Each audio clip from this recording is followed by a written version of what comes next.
Come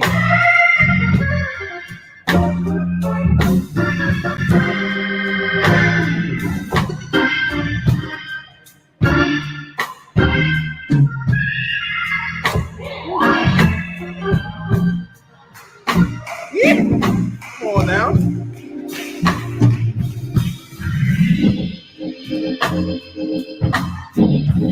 Work that pedal. Come on, man.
I don't know about anybody else, nobody else, whoever else.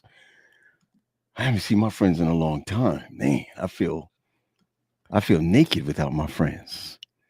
I feel naked without I feel naked without my friends. I haven't. These bozos ain't talked to me all week. I ain't got nothing to say to none of them. I don't care if they're handsome like Quest or half good looking like Sade. I don't know. I don't. Everyone, I want to just welcome you. I want to look for a man. Quest is Quest up. There we go. Quest, how you doing, bro? Yeah, I'm actually feeling. Yeah. Yo, listen. Let me tell you something. You know, you can see in the green room from here, right? Yeah. You can see Armina got her hand like this, like don't do this to me today, right? Leah got that bounce like this. She got this bounce like this. Look at me, Quest. Like she got this bounce like this. But Sade, she, Sade is like a 80s kind of. She she's looking for stuff like they're not like us and all that. You know They're what I not mean? like us. I Right. need this. Wait, if I was working at the club, you would not pay. Hey, yo, my man Fife Diggy, he got something to say. I like them brown, yellow, Puerto Rican, and Haitian. Yeah, I Haitian don't want to. You know what I'm saying? Name is Jay Nation. Quest from the Zulu Nation. nations. Siemens Well, Furniture. Let me tell you something, man. It was it's always good to lay eyes on you and Pat. I got to do that this weekend, even if it was for the occasion that it was. Yeah, You know what I'm saying? yeah. It was good to see y'all. I want to thank you and Pat, though. I want to thank you a lot because Nico was running around the house talking about you sorry jokers. And I said, come back here. Come back here for a moment. What did you say? And then he boldly reiterated, you sorry jokers. I said, where did you get that from? Oh, Uncle Pat and Paul said it. Uncle Patrick and Uncle Paul said it. I heard him on stage because, you know, he was on the cameras watching y'all. Right. He's usually locked in when he's doing that stuff. And so he said, yeah, I heard Uncle Pat and Uncle Paul say, you sorry jokers. I said, Yeah. okay.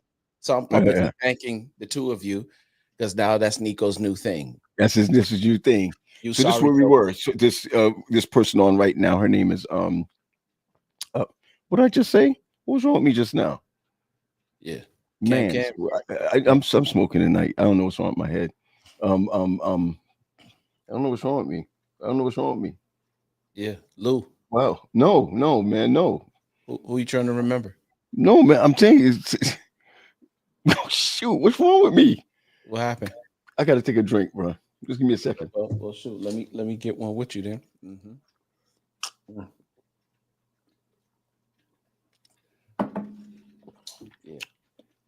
Yeah.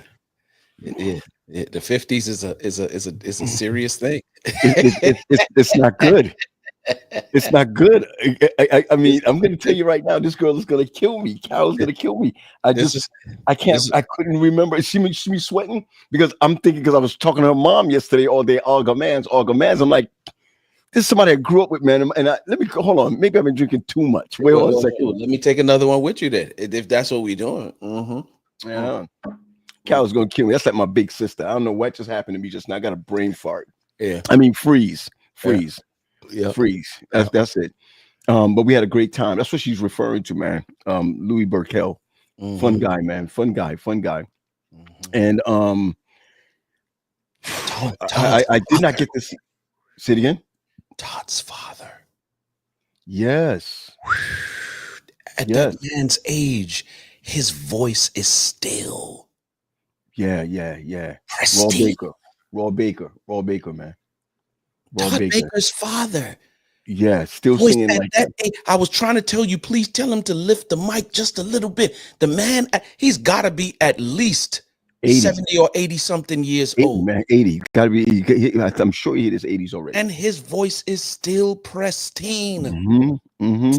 Anyway, I'm gonna give just a quick shout out to a small level of. This is just for Carol. Carol, I don't know what just happened. Maybe it's the heat in my house. I don't know what it is. But Pringles to you, baby. That's my big sister. I don't know what just happened to me. Listen, man, I was just telling everybody, man, that I missed my family this week. I went to Terry. I went to Atlanta. Praise God. But I didn't get to see Terry because I was with the family. Yeah. I was in with the family, then gone. Yeah. And so I missed Terry this week, man. But I at least coming up north, I got to see you, man. And man, I didn't know you live like that, man. You know. Live like what? I know you rich. All right, here we go. Oh, okay.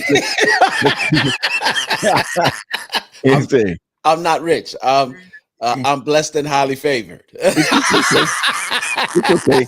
Wait. Okay, here we go. Let's look here. Leah, how you doing, girl? Okay, Leah, how you doing, girl? I'm doing good. I'm looking at all. I had to check out your social media stuff to find out what you're doing because y'all were silent this week. I don't know what's going on. A little sip. Look. You know what I'm saying? Taking it a little light. Oh my goodness. Shouts out to Mike. That's the homie. I missed y'all for sure. I missed y'all for real, for sure. Yeah. And I'm fighting the lips, man, sis. You're killing me over there. You know what I'm saying? Mwah. Yes. You know, a little something for the people. You know how that. For the people. For the people. For the people. That's all right. That's all right. Anyhow, I just you know, it's always nice to see your husband get on social media and like something that I've said. Man. So I just want you to know, shout out to my man waking up to a different world. That's all I'm saying. Because your husband Negro can never do another bad thing in my life. You hear me? He can never do nothing bad in my as long as I'm here. That dude right there. Look, Quest, you got him on a whole new path. Whatever is in that hey, little careful powder, now. that Careful powder. now. Come on, careful now. Careful now. It'll do some stuff.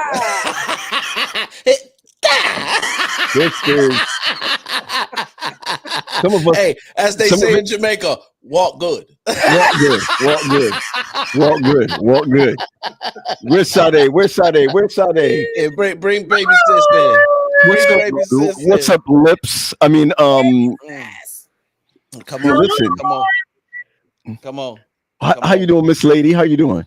I'm wonderful, thank you. How are you? I'm good. I got to hear through the grapevine. Really, is your voice, but through the grapevine. But really, is your voice. You're doing big things this week. Yeah. You know, God has truly blessed. I've been able to some new clients for Darling Scholars. I got major contracts that I didn't even have to solicit for. So, you know, I'm trying to make it to where I can work for myself full time. Okay. I just don't want to pay health insurance. You just don't want to pay your own health insurance. So, dear future husband, amen. Let's continue. Yeah. Can I do it? Can I? I just want to. Please.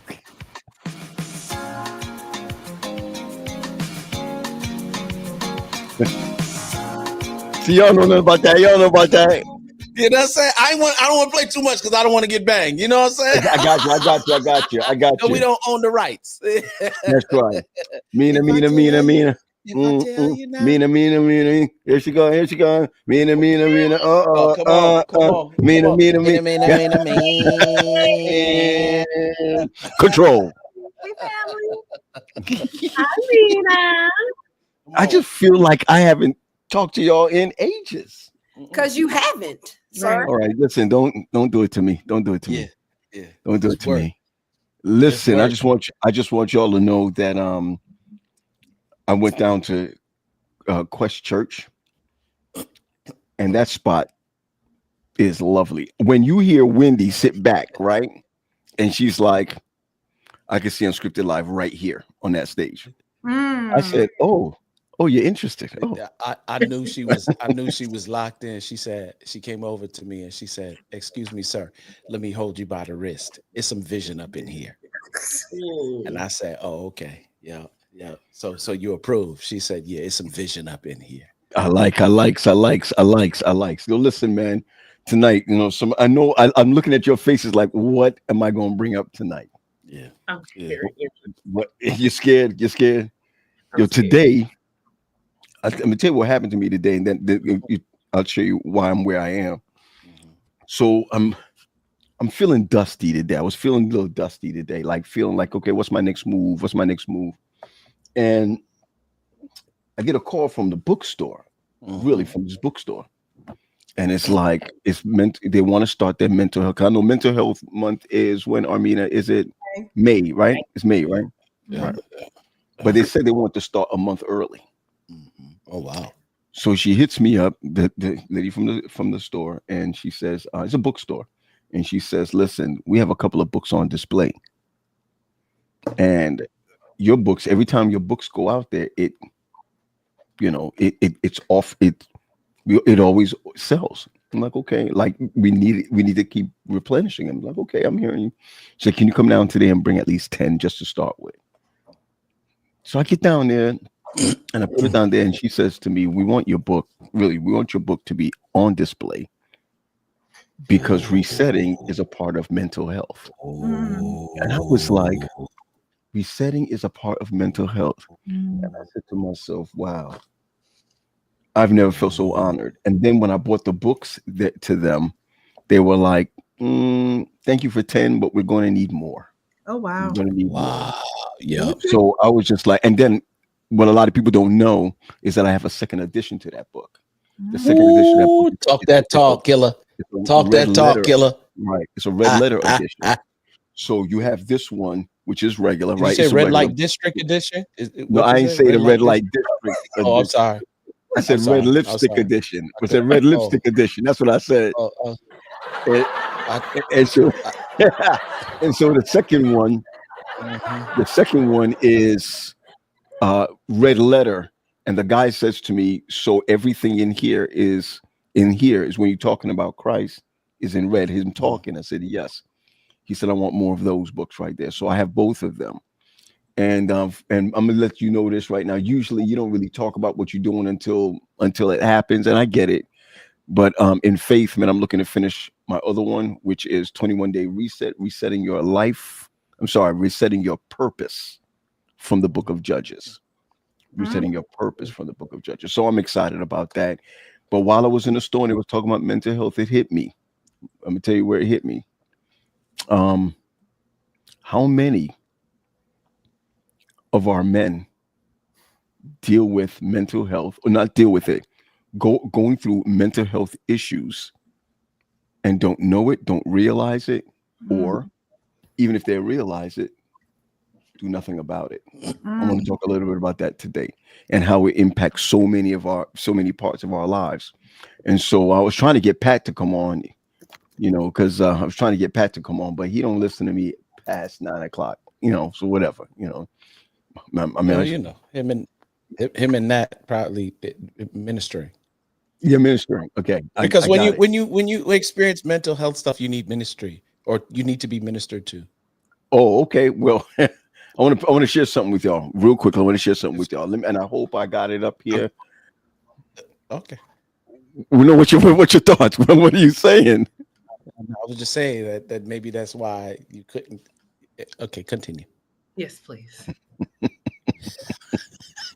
If there's anybody on right now, could somebody just text Patrick or online right now? Find him, text him, tell him he's well needed online right now. He's well needed online. No, we need to text Natalie. Wow, that was deep. That's heavy. Okay. We borrow him just for a minute. Wow. Just for a minute. All right, here we go. I want you all to look at this for a moment. And as you look at this, I'm share what your thoughts are. Okay, hold on. Where am I? Okay.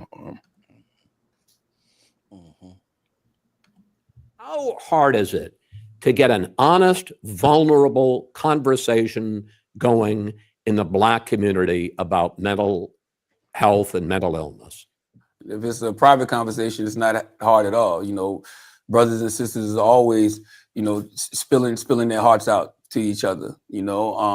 Publicly, it might be a little bit tougher, just simply because when we wake up in the morning, we got to worry about just surviving, as human beings in this country. We had a term called hardcore, where, you had to walk around, keep your chest out, keep your chin up. You couldn't portray any type of vulnerabilities, any type of weakness, because if you did, you might be fooled out here. How hard is it to get an honest, vulnerable? What's your thoughts, family? You already have. Yeah. What's your thoughts? So I just ran some stats really quickly just to kind of see what statistics are out there. Okay. I'm a factual kind of person. And so when we're looking at the use of mental health services, right? Mm-hmm. Only 1 in 3 Black men who need mental health actually receive it. Black men, what was the statistics on that? 1 in 3. Black men are less likely than white men to seek therapy or counseling. Wow. Black men are more likely to receive care in emergency or crisis situation rather than ongoing outpatient treatment. And of course, there's the stigma, and then there's the culture that pressures around those decisions.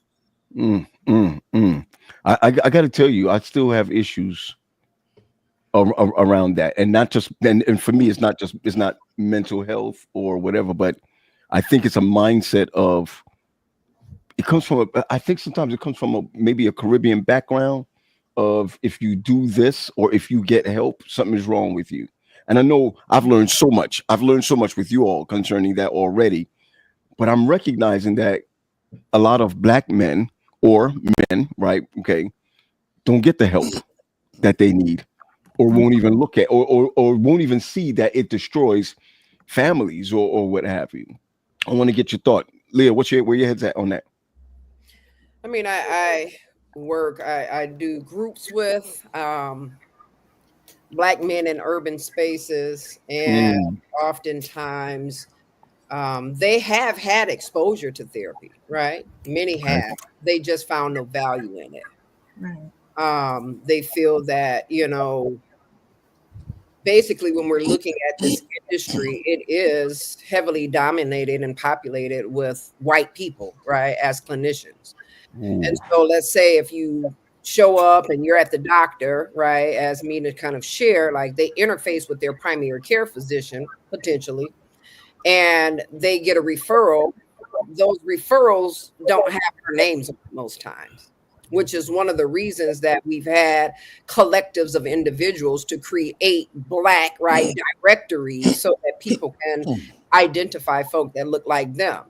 And so, I think that Black men are not so disinterested in, right, like they think about it. They kind of stick their toe in just a little bit to kind of see what it's going to feel like, what it's going to look like for them.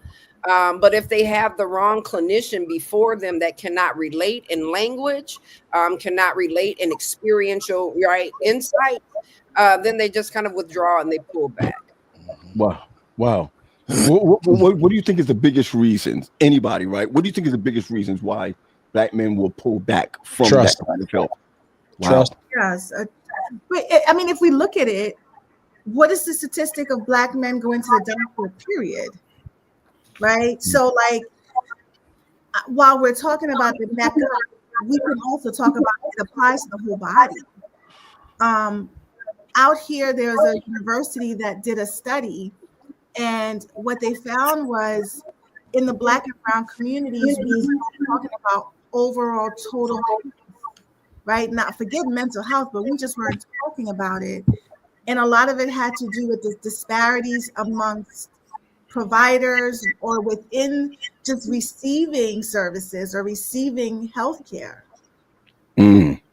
But I also think we have to look at how we've been treated medically in this country. That too. You have the Tuskegee experiment. You have how Black boys are at a very highly it's just like Black boys, and I'm coming from the education world, right, where they are overly diagnosed with oppositional defiant disorder instead of ADHD, right? There's a label attached to us and our experiences in this country. So it's very, I understand the distrust because of how we've been treated historically in this country when it comes to just our medical health, as Mina said, better yet, our mental health. My goodness, historically. I mean, historically. I like that whole trust thing. Go ahead, Terry. Yeah, I think if we're talking about Black folks, or we just talking about Black men?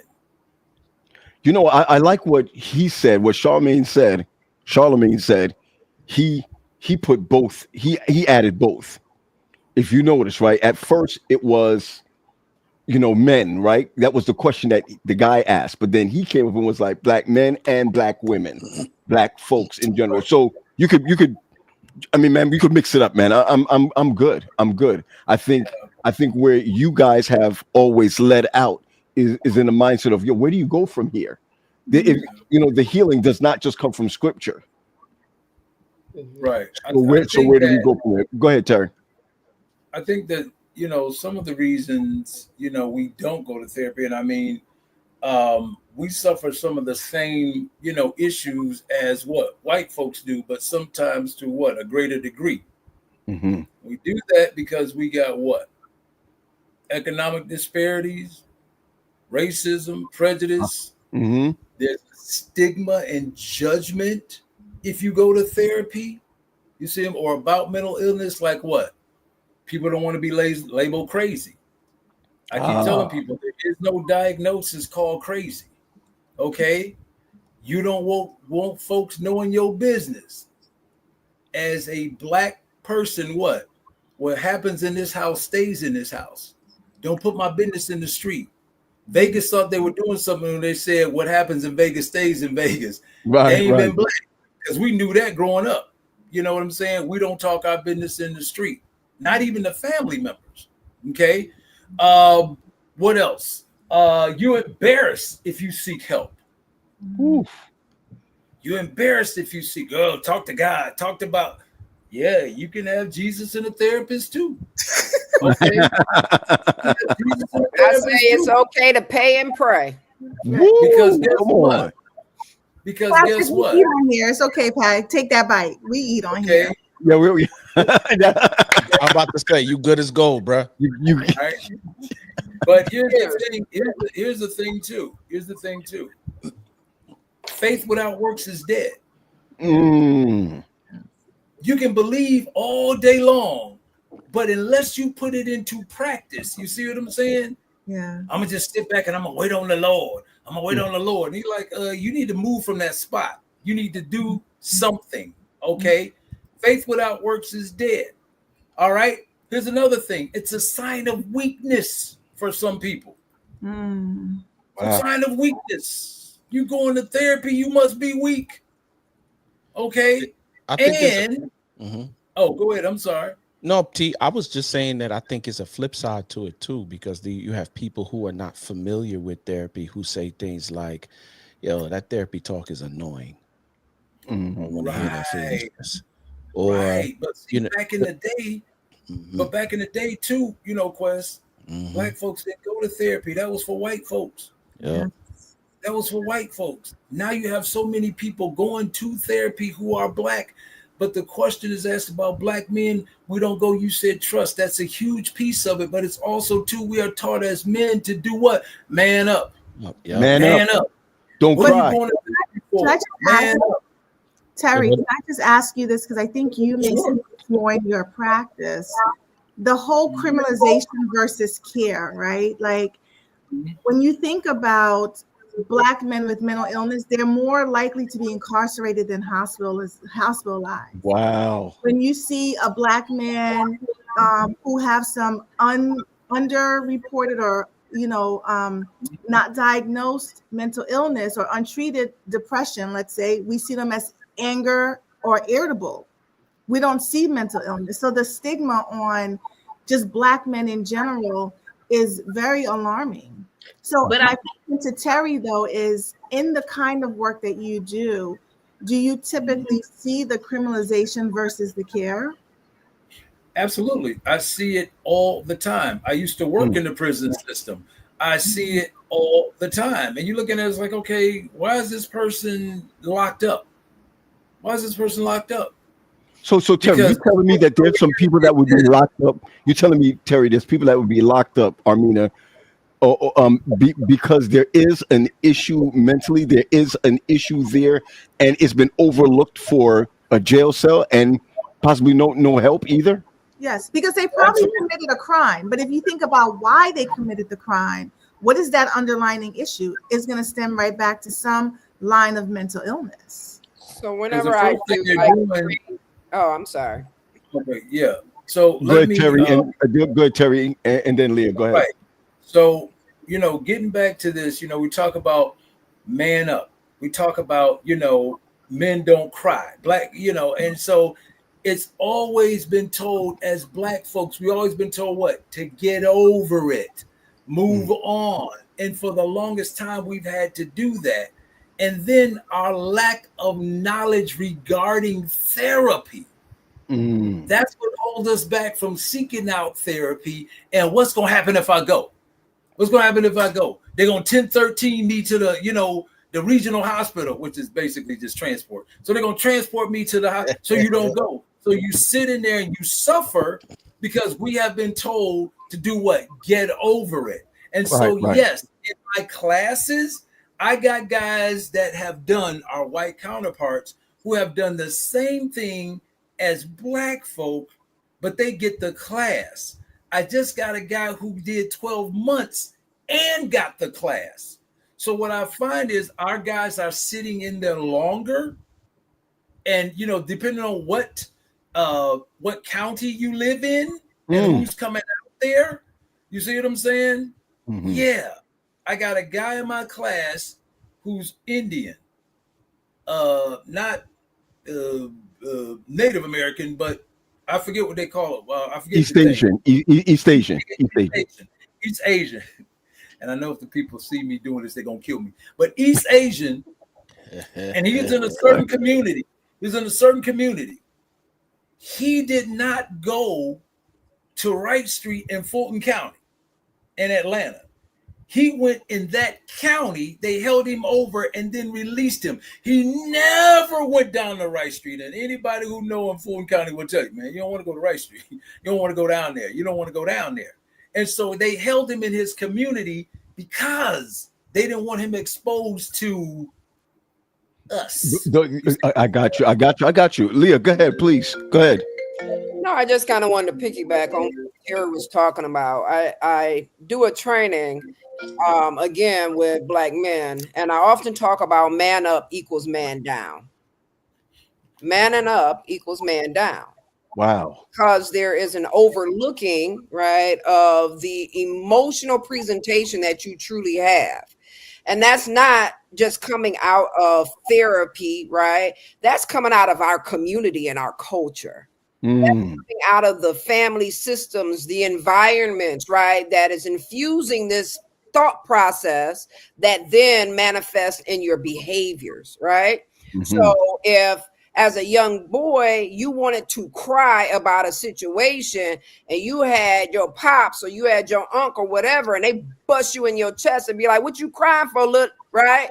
Then in that time frame, you are now being invalidated and your voice, your emotions is being squelched. So now, how do you expect to show up later? You're not going to show them your emotional, vulnerable selves. You're going to show them a new character that impresses those that you want to have love and respect you. Gotcha. It doesn't translate well into adulthood, right? Right. Oftentimes we have to look beyond what we see, the behaviors, right, that gets you into the carceral system, that gets you sent to the principal's office, and figure out where did it truly manifest from. And a lot of times it's from the family system and the culture or the soil that you're planted in. Gotcha. Sade, go ahead. And then I want to hear from that guy that looks like me. Go ahead. The thing that I will say is what I've realized in my line of work is we make it a black and white issue a lot of times, when a lot of times it's a financial issue, right? I've worked in schools where tuition was $45,000. All those black children were in therapy. They were all medicated. Like if they had an issue, their parents had the resources to get that need met. I've also worked in charter schools where I served students where half of my campus was on free and reduced lunch.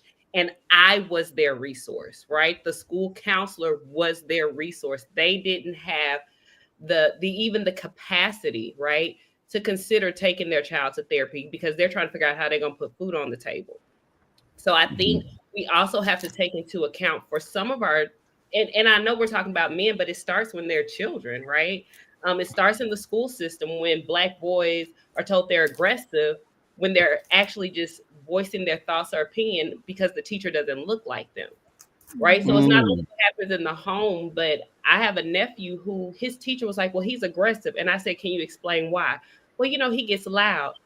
I'm in the classroom and I see 6 other boys doing the same thing that don't look like him, but because you look like them, right? He's the aggressive one. So they're getting it through so many filters all the time that we have to be mindful of how they're processing each one of those roles.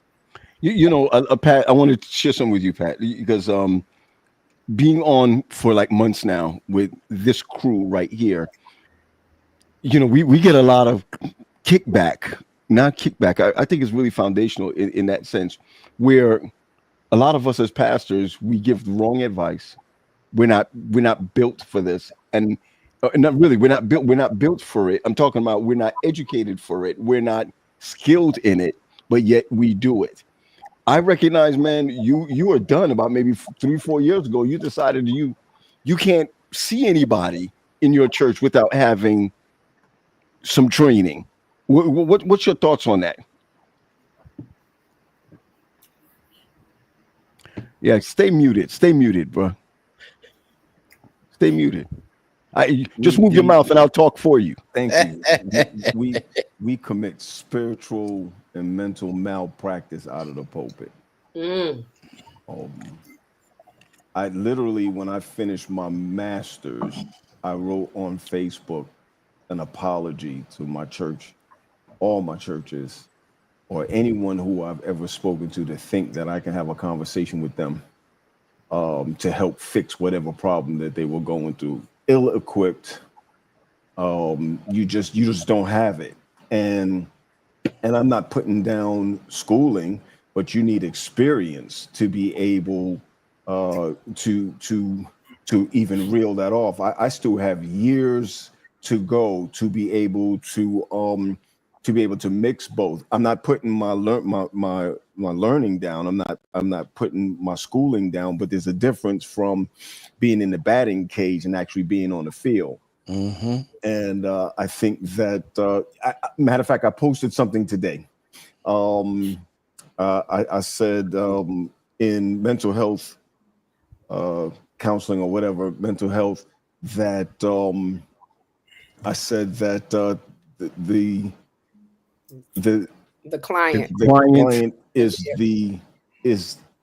what did I say? The client is the expert. The client is the expert. See, we as pastors with the personalities that we have, we want to do all the talking. You just want to talk. We want to talk. We're pulpitizing or pulpiteering. And really, we're not listening to what's happening. It was a difficult change for me to sit down and listen to somebody for 45, 50, not 15, 50 minutes just to be able to get a small piece of what it is that they're talking about. We're not used to that. Theology or pastor, and the first thing we need to do is talk. Well, God says this, God says that, God says the other. This is what you need to do. And the truth is that we are hurting them more than we are helping them. So I had to apologize to them. The pulpit does not know how to deal with this.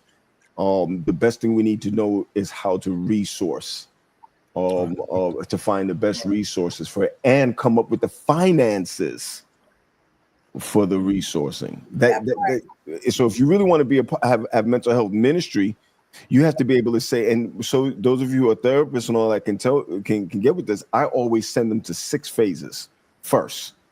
If you're gonna, I have a problem at church, they come, they talk to me, we will pay for 6 sessions. You know what I mean? Give them a number or something like that they can that they could move towards. Because the truth is, I mean, I count myself doing this for 2-3 years, and I have not even scratched the surface. Let me tell you what I mean by scratching the surface. I deal with depression and anxiety because it's a part of what I go through, but that's still dangerous. It's better for me to go on to something else, so that I don't have to keep reliving some of the past things that have gone on in my life. So that's just one thing. Then you got marriage. Marriage and depression are not the same thing. So now I'm here trying to sign up on the Gottmans or whatever you want to call it, and see if I can be something great to everybody. No, you're not. You're just not. Pass it on to somebody else and pray for them. Let the experts. I got you. Terry. I'm glad you said that, because I've always said it, that a lot of times pastors do what? They practice outside of their documentable competencies. Yeah. That's actually what you're doing. You don't know.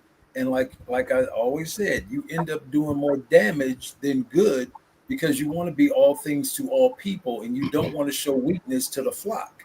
Well, my pastor didn't help me, but you know what? My pastor did point me in the right direction. You see what I'm saying? This is out of my wheelhouse. Let me put you over here. Now, I want to go back to something Sade said earlier about young boys, young Black boys being classified early. They actually do. And the first diagnosis they start out with is, what's that diagnosis? Oppositional defiant, which turns into conduct disorder, which Wow. turns into something else as they get older. And then they say, what we have here is a budding psychopath. Mm-hmm. That's how it starts. You see what I'm saying? He can't be controlled in the classroom. Did you ever think that your classroom was not amenable to this kid? You see what I'm saying? You can't sit down kids with ADHD, and I use that with inverted commas. Okay. You can't sit a kid down and expect him to do something that a kid that doesn't have that diagnosis, you know what I'm saying? He's sitting here and he's trying to do, like, you remember those little math sheets we used to get and maybe had like 20 problems on them. You know what I'm saying? They can't do that. Mm-hmm. Let's start with 5, take a break, come back, do 5 more, take a break, come back, do 5 more, where somebody else could sit down and just do all of the problems. You got to break up their day and then realize there's so much going on in his head that this right here is beneath me, man. What you're doing is beneath me. I need to be doing something else. I need to be out. I need to be playing. I need to be, okay, now let's do this. Let's tie math in. But a lot of teachers are not creative like that because they're on the old model of sit down, sit here, do work. Driving me crazy. I can't. Oh, he can't sit still. He got a problem with sitting still. Who had that problem in school? Everybody had that problem in school. Right. Except Armina. Except Armina. No, it's so great. Can I just share something with y'all? Yeah, and then I'm gonna come to you, Sade. Go ahead. I want to share 2 things. One is I reached out to my primary care doctor this weekend and said, listen, man, so the older I'm getting, I'm having a hard time focusing. Can you give me something that could help? She said, we don't do that here, but I can refer you to a psychiatrist. I said, thank you. I don't need the referral. Because in my head, that response had everything to do with the stigma around being on medication. And I know we're not even talking about medication tonight, but that is also something to maybe put that on the back burner. But in regards to kids being diagnosed, and it depends on what state you're in and what region you're in. So in a particular state I used to live in, the kids who lived in the county all were diagnosed with autism. And the kids who lived in the hood were all diagnosed with ADHD. However, a lot of the ADHD was more trauma. It was more PTSD. It wasn't ADHD. It was just a symptom of the trauma. But it was just easy to diagnose them all with ADHD. So I said to a psychiatrist, a child psychiatrist, I said, tell me something. Do you see this too? She said, oh, yes. And she said it as if to say it is a known fact that this is what's out here and this is what's happening. So my daughter has issues eating. I don't know where her trauma for food comes in, but she only eats a particular thing to the point where we literally had to get her occupational therapy to figure out like what's going on with the food. Her occupational therapist said to us, we can write a letter to the school to allow you to send the particular foods that she eats, and then the food will have to accommodate that. Again, my spidey senses went up because that letter then turns into what we're going to call a 504 plan, which then goes into her record and follows her all around. So if someone, when she gets to middle school, if someone doesn't read that 504 plan and they just see a 504 plan, they instantly will think behavioral because usually 504 plans are associated with behaviors. So even for the professionals out here who are doing the job, it is really hard for us to kind of buy into sometimes the very thing that we're doing because of, I don't have the fight in me every day to fight for my clients and then come home and fight for my family too, right? So I said to the therapist, I said, so we're not going to do that, right? Because I already know how that's going to play out. But I called the social worker at the school. I said, from one social worker to another social worker, how do we make this happen? What's the roundabout way versus getting this documented? So every now and then, it can be every day, but every now and then she gets pulled in. She eats with the social worker, and then she goes and plays with the kids for the rest of the lunch period. So I'm saying what Terry and everyone else is saying. Like, this is not just statistics. Like, I live this in Right. Sade, school, Sade, education, bring it on. And because of what Mina just said, that is why I started my organization. Because my goal is to help people who look like me understand how special education and how 504 are actually empowering for your children, right? These are things that if you know what to ask for, it is the best thing for your child. Because when I was a school counselor, I was over special ed, right? And I had so many parents who I would be sitting in a meeting and I couldn't say anything because I'm on the school side, right? And I'm sitting there like, oh, if they would just ask for this, if they would just ask for that. And after every meeting, I would tell the parents, listen, when you come in there, you are the expert on your child. You know what your child needs. You know what is best suited for your child. We are telling you what we observe. You need to tell us what you know. Wow. Right. And so literally, like, I sit with parents when I say every day, and it's what Mina's saying. Well, I don't want them to have a tracking record. I said, well, would you rather them have a red folder, right? Because that's what it's special ed and 504 is, this red folder. Would you rather them have a red folder or an expulsion? Right? Because that's the road that they're on. No, because schools are in the place now where they're like, if we don't want to deal with your child and whatever needs they have, and you're not willing to work with us, because that's what they phrase it as, when we don't want special education, when we don't want 504, you don't want to work with us. Then what that gives them the opportunity to say is, now we start documenting every time your child does something that we don't like. And this is a way for us to get your child out of our school. So it is vital, right, for us to dispel the myth. Right. Okay. But Sade, you also, what you're talking about, same document, but that document reads different for every kid, but it's entitled it's the same name, right? So like my Emmy is not the 504, it wouldn't be for behavior, it would be more on the OT side, occupational side. But when you see the red folder, right, because that's what it'll be, you're going to instantly assume something about that child unless you actually take the time to read that document. But I think that's where advocacy helps, right? Because when you have an advocate, right, in your corner, even if there's a red folder, now I can hold you accountable. Because if you don't read it and Emmy comes home 3 days and says, well, I didn't eat today, now I can hold the school accountable for not making sure things are in place.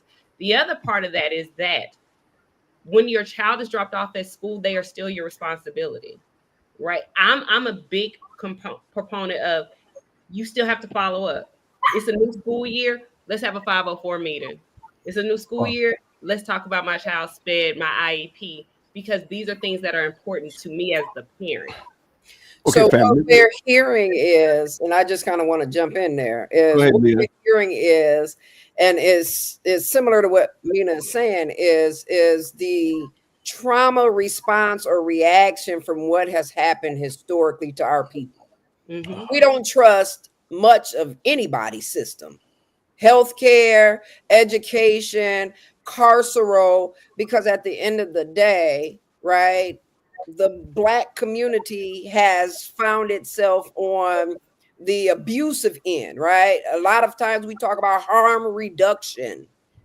That is a thing that has to happen, because if you start looking at the data in any sort of systemic space, we always are on the bad end of the stick. We are the one that's getting, right, all of the issues. But if we can stop looking at it through the lens of history in its entirety and give ourselves the opportunity, what we're hearing from Sade is these things are protective. They're really protective. What white folk doing. Yeah. Wow. White people are having their 504s. Yes. They're having the IEPs, right? I remember when my youngest daughter, because she has a physical disability, when she was in one of our Adventist institutions, they came to me and said, you do not want her to get an IEP. I said, why don't I? If y'all don't figure out how to get my child on this IEP and give her the same opportunities that the rest of these folk are getting, I'm going to have an issue. So now after they found that, all of the resources that we would be all upset about and in arms about were now being laid at our feet. So then when she left high school, she could transition into, right, an institution and compete at a high level, because all of these things, all of these resources and benefits she was able to get. But if I would have listened to our Black teachers at our Black institutions that lean with, the stigma that they've had historically, my child would have suffered. Wow. All right, pause, everybody, pause. We got to take a share break. So everyone who's watching right now, we're going to ask you to share this with your enemies, share it with your ex-boyfriends, share it with your ex-girlfriends, share it. Well, we're about to take it up a notch, y'all. We're about to take it up a notch. That's right. I want you to know right now. Yeah. Let me say this. Okay. I want to read you something. Okay. I want to read y'all something. And y'all tell me who I'm describing. Okay. My trusty guide here. Okay. I like that book. I could deal with that book this week. Yeah, if it was gonna be something with Ellen White, I was gonna. I don't even know if I like that book, because we gonna see why in a minute. But here's the deal. This is what we got to use. Okay, this is what we got to use. Okay, tell me who I'm describing. I'm gonna just jump down into the symptoms. Okay, overlooks details. Over the past 6 months, have other people told you that you often overlook or miss details, or that you made careless mistakes in your work? 2, task inattention. Do you often have difficulty staying focused on tasks or activities, such as reading or lengthy writing? 3, appears not to listen. Do other people tell you that when you speak, your mind kind of goes elsewhere? 4, fails to finish tasks. Do you often struggle to finish schoolwork, chores, work assignments? 5, difficulty organizing tasks. Do you often find it difficult to organize tasks or activities? 6, avoids tasks requiring sustained mental activity. Do you often avoid tasks that require that? 7, often loses things necessarily for tasks. 8, easily distracted. Who am I describing? Everybody. That's boys. Everybody. No. Black boys in education. I was going to ask you if you had a camera in my house. That's Nico and Mason all day, every day. That's everybody. Guess what that is? That's ADHD, the definition. And a lot of people, I mean, mental health has been used and abused so much now that everybody's writing it when people are actually making themselves sick. Okay, everybody's a narcissist. Everybody got ADHD. Everybody is a psychopath. Everybody's gaslight. All of this stuff, they've taken these terms and they just horrible. But that's the pocket reference. You see what I'm saying? Now, not the big thick one, but just real quick, that's what it looks like. That's what they're looking. I just described most any child. Hell, some adult. But Terry, though, that's just a framework, right? There are some assessments you need to do to make sure that it is what it is. Because a lot of those things you read, I thought of other things too. I knew ADHD, but I also said that could go here, that could go there. So there has to be, especially with ADHD and children and being diagnosed, there's the parent, the teacher, like there's multiple people filling out an assessment or a series of questions to see where this kid may or may not lie. Okay, let's pause for the issue with that is that I can find that online as a teacher, right? And if I can say, again, a teacher that doesn't look like a student, I'm going to a parent. I've literally had parents say, well, the teacher told me that they think my child is ADHD. Who is this teacher to even give you a diagnosis? Right. And not only that, half the stuff I read could be found under another diagnosis. Okay. Listen. Ping. My turn. Here we go. I want to turn it up for a second, y'all. I want to turn it up. And I'm with you. I understand. In fact, part of it, I almost got emotional about it because, again, my son, when he was diagnosed, that's what he was diagnosed with, oppositional defiant. And then they kept on moving from there. I'm gonna tell you what really turned the tables. My son was about 8, and he was like, "I'm not doing this anymore. I'm not doing this anymore." And we were told to say it makes you a better you. And he said, "I don't feel like me when I take this." And that was it. 8, that was it. And when I mean, so wait, Paul, can you please explain? Right, this is a part of the stigma. What we just saw. Can you just share what you're talking about? What is this? Medication. Okay. And he did not need medication. And I believe, this is me personally, when you say, I mean, we have all the paperwork, oppositional defiance, and I'm trying to figure out what's oppositional defiance, and we're trying to go through this whole thing together. Yep. But then my son says, I'm coming to you, Pat, right after. And I want to jump in with Pat. All right, and then I want to go grown up before we finish. Y'all, I want to try to get grown. I'm trying to go grown up after. I got some stuff to ask. All right, so when we find this out, the lady comes back to us, not white, and says this is what he needs. And my son says to me, I'm talking about months later, I don't want to do this anymore. To both of us, I don't want to do this. I don't want to take this anymore. And we have not had an issue up until now. I wish I could be him in my schoolwork. I wish I could be him in my, his attention to details, his attention to so and so, whatever. And I'm just simply saying, sometimes a behavior manifestation. No, I don't believe every behavior manifestation means that there's an issue. Sometimes it's wiring. It's the way that God created you. Can I just say this piece to what you're saying, Pete? And go ahead and then Pat, and then we're gonna turn it in a different direction. I got 2 questions to ask, and I hope we ain't gonna get in no trouble. Go ahead after those 2 questions. When we do relationship, there's such a thing as compatibility, right? Just because you are the way that you are and the way that I am, and it clashes with one another, right? And we don't make good relationship partners, don't mean that there's anything wrong with you or there's anything wrong with me. It just simply means we're not compatible, right? And so when you have children, from what I've seen, because when I was coming up, my teachers would be like, yo, he does a lot of talking in class. Isn't it strange that I get paid to talk now? True. Let me feel me like true, but that's let me what God wired me to do. And here's the funny thing: when you're dealing with school systems, they're so this. That's why I love Montessori schools, and I love schools that are dedicated or that open up the learning spectrum to other styles of learning.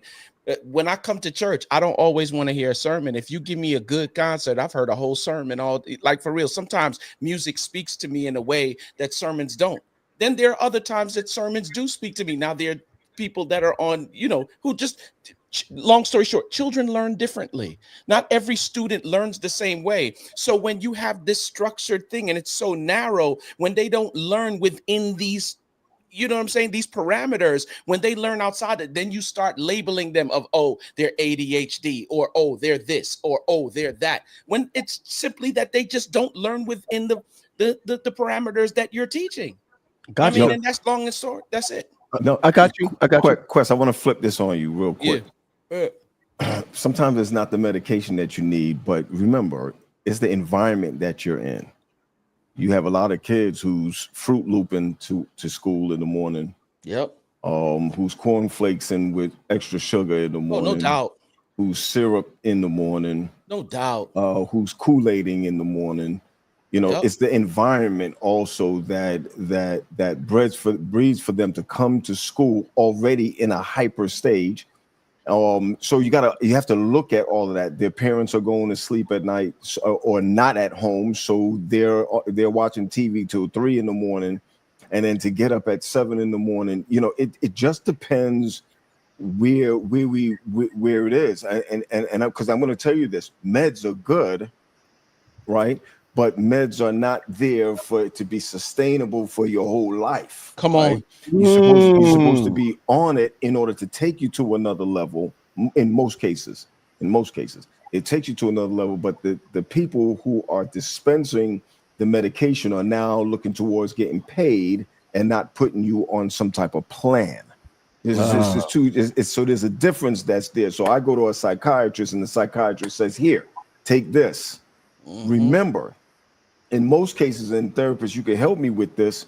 Meds sometimes can take up to 6 to 7 months for you to be able to know which is the right dosage. If it's not the right one per se, you know what I'm saying? So those are the things that we need to be careful of, that first of all, we can't lump everybody in the same boat.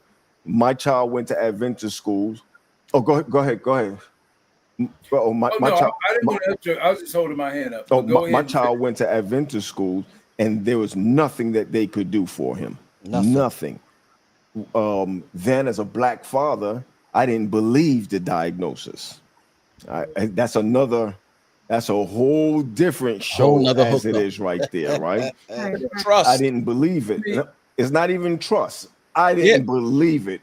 Where did this come from? It must have came from his mother. It did not come from me. And whatever it is, you know, what did I? And then you have the guilt because side. there's shame, right? I was going to say there's the shame, guilt side. and others it's guilt, right? Guilt. What And did I so- drink? What did I smoke in school? What did I do this? What did I that? Why this happened to my child? And so the real thing is, and I'm coming with it right today. I'm doing, and for all of y'all who are licensed, I'm doing coaching with some students, and they just bad. And I'm going to use that because I don't want to go in any other word. They just bad because that's the only attention they get. Right? They're brilliant. They're smart. But if I don't do this wrong, no one's going to pay attention to me because they don't have it. They don't get that. You don't pay attention to them at home. So therefore, let me do this. And so what we do with these kids that have behavioral problems, we bust them down. Right? We take them out of the regular population. And then we put them in the next population that all they're doing is doing manipulatives all day long and eating jelly and sandwiches and learning how to put it together. I'm sorry, I'm really telling you what they're doing. No, yeah, it's real. I call it, the juvenile detention facility inside the school is really the EI class. Wow. Wow. Class. It is. And so the same diagnoses that Sade and Terry referenced, the ODD, oppositional defiant disorder. When I worked in a high secure facility as a therapist there, I didn't even need to look at their file coming through the door. I already knew what their diagnosis was. Yeah. And it was ODD or CD, conduct disorder, immediately. Sure. Wow. Terry, go ahead real quick. And Pat, one other thing you left out too, the kids who are not getting anything to eat. Period. See what I'm saying? Yeah. Period. Kids that are not getting anything to eat. Right. Here's another thing too. A lot of people don't realize. People are like, yo, don't give them that sugar. Don't give them that sugar. It's going to make them, sugar. There's no connection to sugar and ADHD. Believe it or not. That's true. There's no connection. Here's the thing. When we gave him that candy and then he bugged out. When you get candy, it's something you want, right? So you happy. You see what I'm saying? Like, don't give them that sugar. They're cutting out. That has nothing to do with it. Don't give them that sugar. It's just like your mom saying, don't eat that watermelon before you go to bed. You're going to pee in my bed. You know what I'm saying? It's just like, does that have anything to do watermelon has Viagra in it. Did you know that? Okay, here we go. All right. Anyway. Is that real? Is that real, Pat? Where's this going? Natural Viagra. Where is it going? We're on the rise. We're on the rise. It's unscripted. You got to roll with it. My bad, y'all. Can you hear me? Every man gonna have some add watermelon to the shopping list.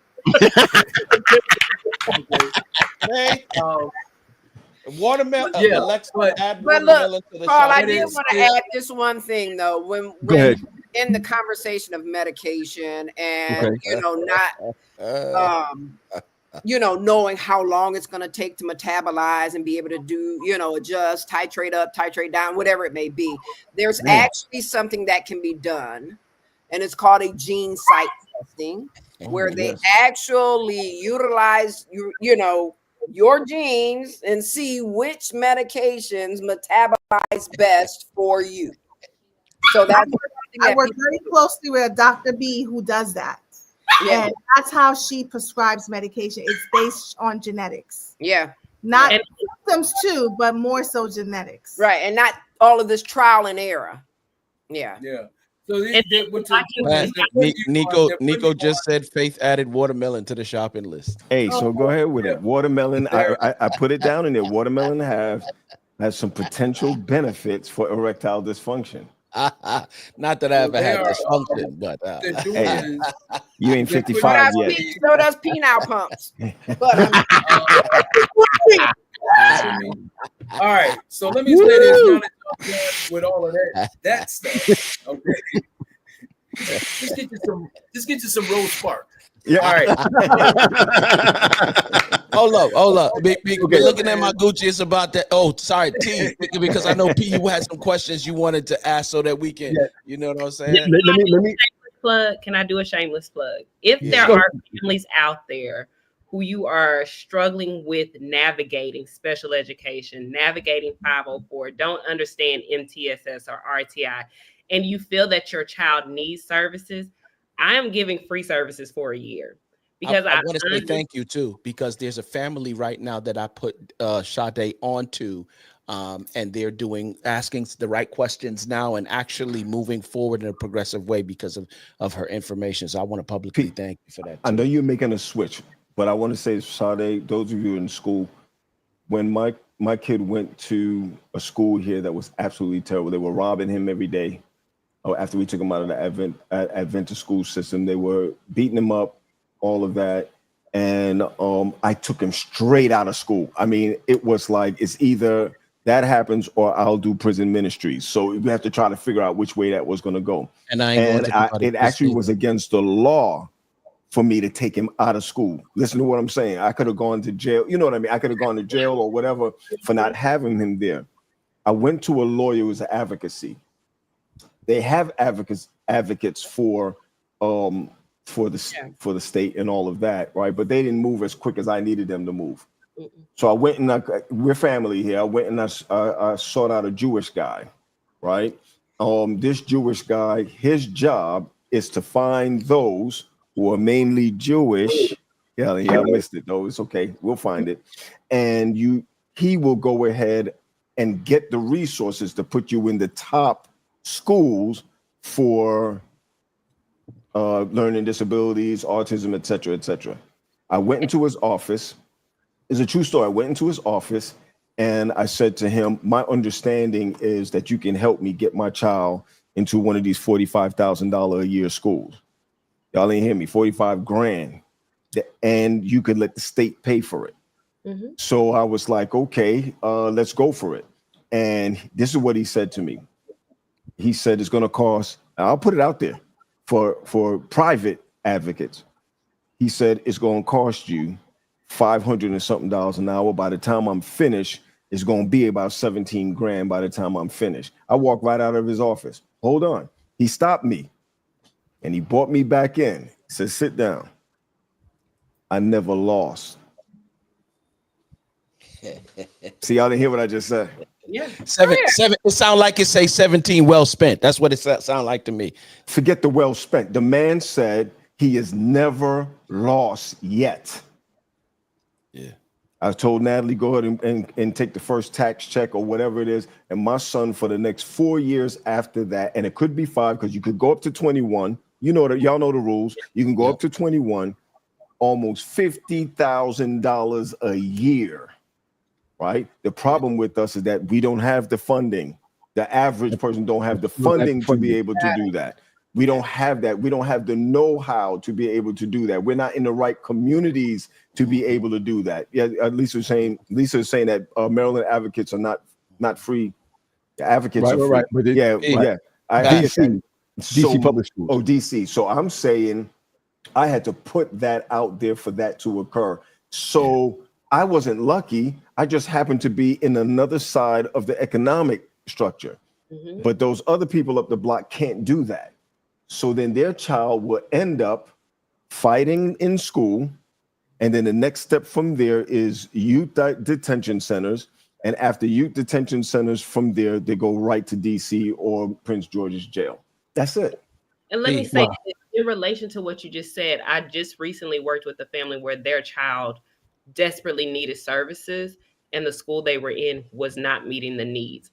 I was able to get that child a bus that picks them up from their school and takes them to a totally different school within the district because I understood, again, when you work with people who know the system and know the loopholes that they get to use, the people that don't look like us every day. It's so beneficial. And the reason why I do it for free is because I have 2 children in my family who I have had to sit with my sisters with. Right. And I've seen my sisters cry. I've seen my sisters be frustrated. And I'm like, I couldn't imagine. Right. And there are families who reach out to me and I'm like, oh, this is so simple. For me, it's simple. Right. For them who doesn't know the walk, it is literally crying at night, frustrated because how are you gonna be expelled in kindergarten? Kindergarten. Oh yeah, they'll put you out, put your baby right on out. And don't be a black father, and don't be a black father like I was, who was just like, this is not, it can't be my child. It's not my child. Then that's a whole different ball game altogether. So I'm not to try to make this real super spiritual, but if it wasn't for God himself to come down and say, Negro, please, then I would probably not have moved along. I think with the autism side, I just think Natalie probably slept with somebody else, but it was not me. Okay,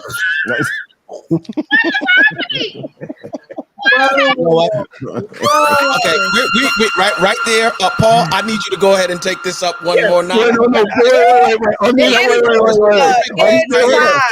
Why is Armina upset? Why is Armina why Armina? Why are you the advocate of all advocates? She's upset, Pat. Look at that's your face. No, it's my baby. It's my baby. It's my baby. For those who don't know, Natalie is Trinidadian, and Trinidadian blood, when it gets crazy, can get real crazy. So do me a favor, just take this up the next notch. And I want Nat, I had no part in this. I just wanted to know. Pat's on a roll tonight. Please.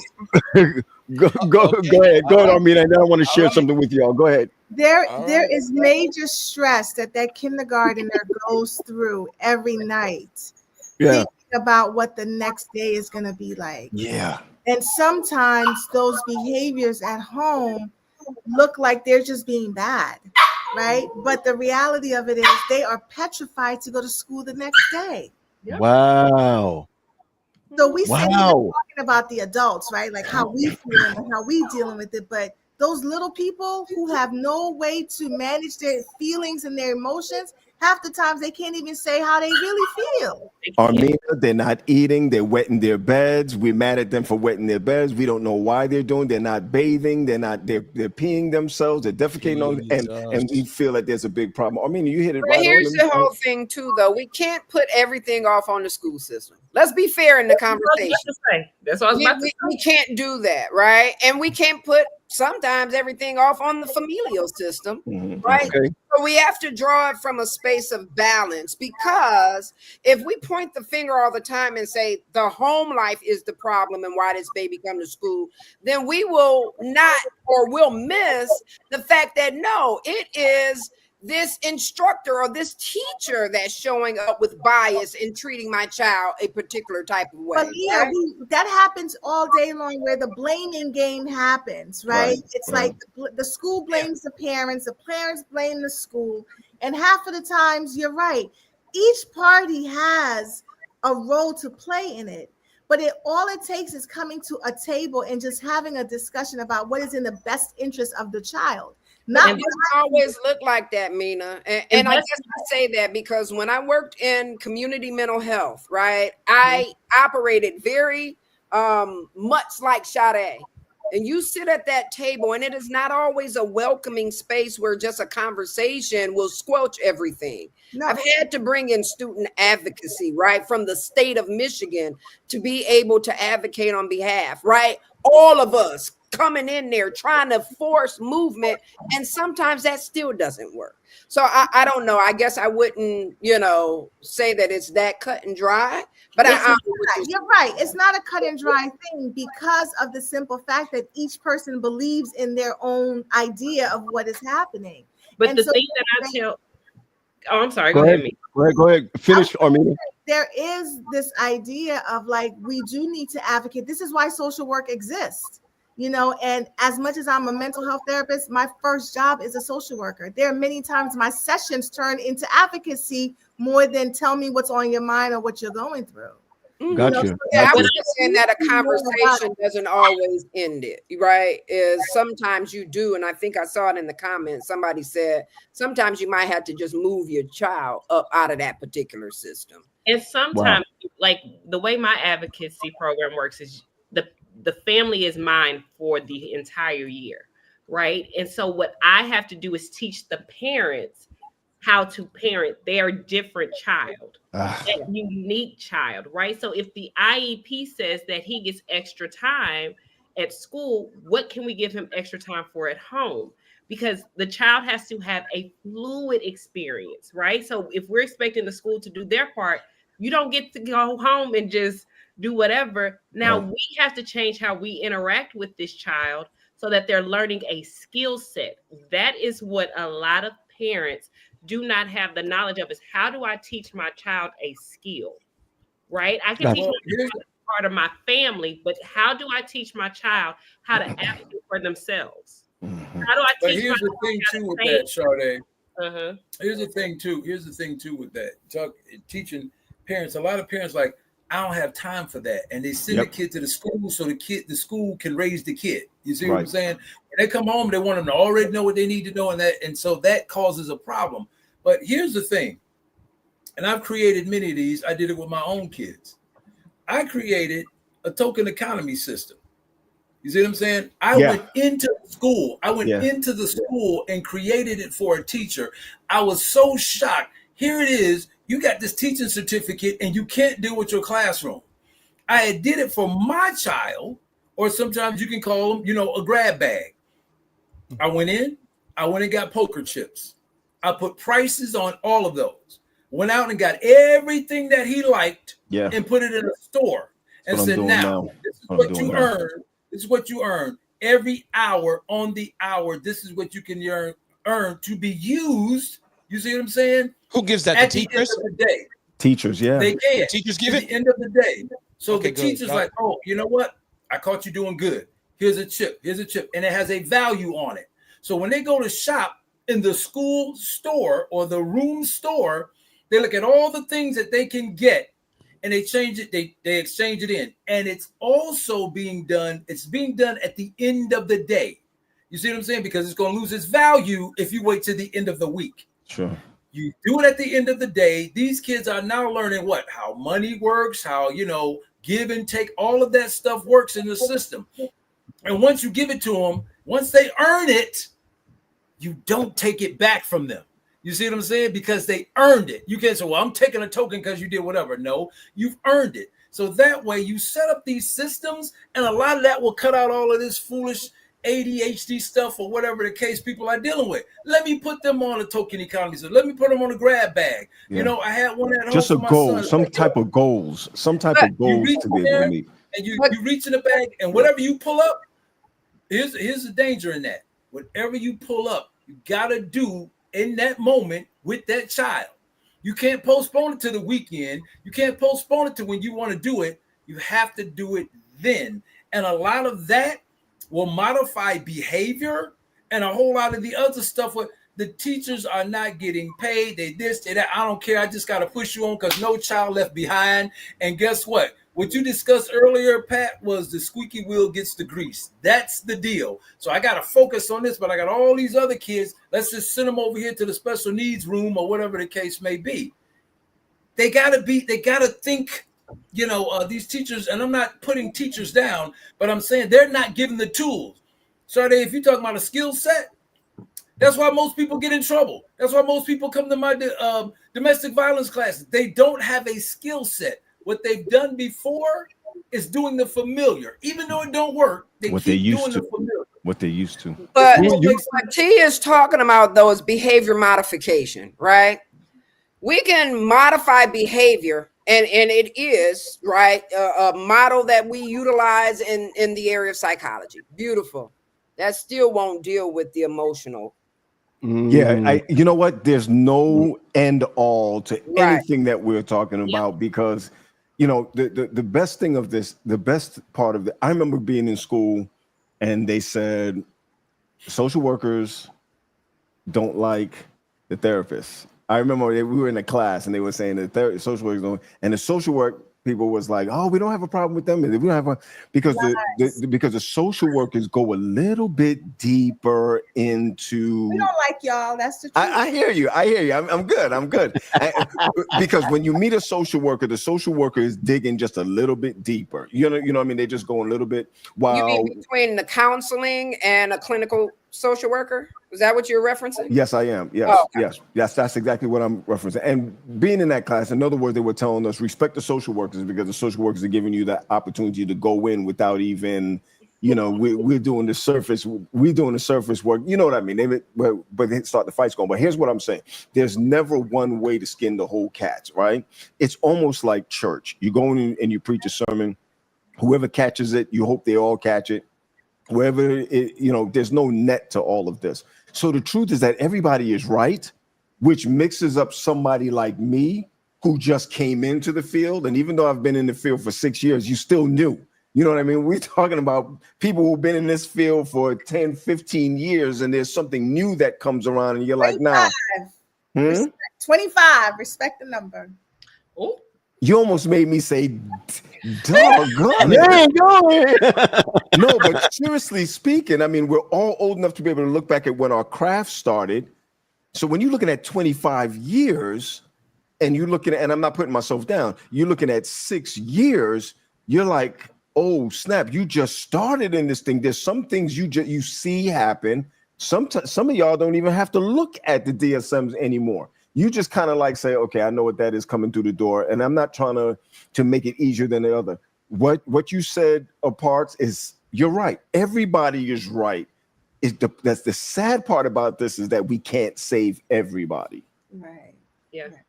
That's the hard part. I want to just share with y'all that I'm letting you know, Quest. I'm not talking to nobody else on here, just you, Quest. That I had a plan.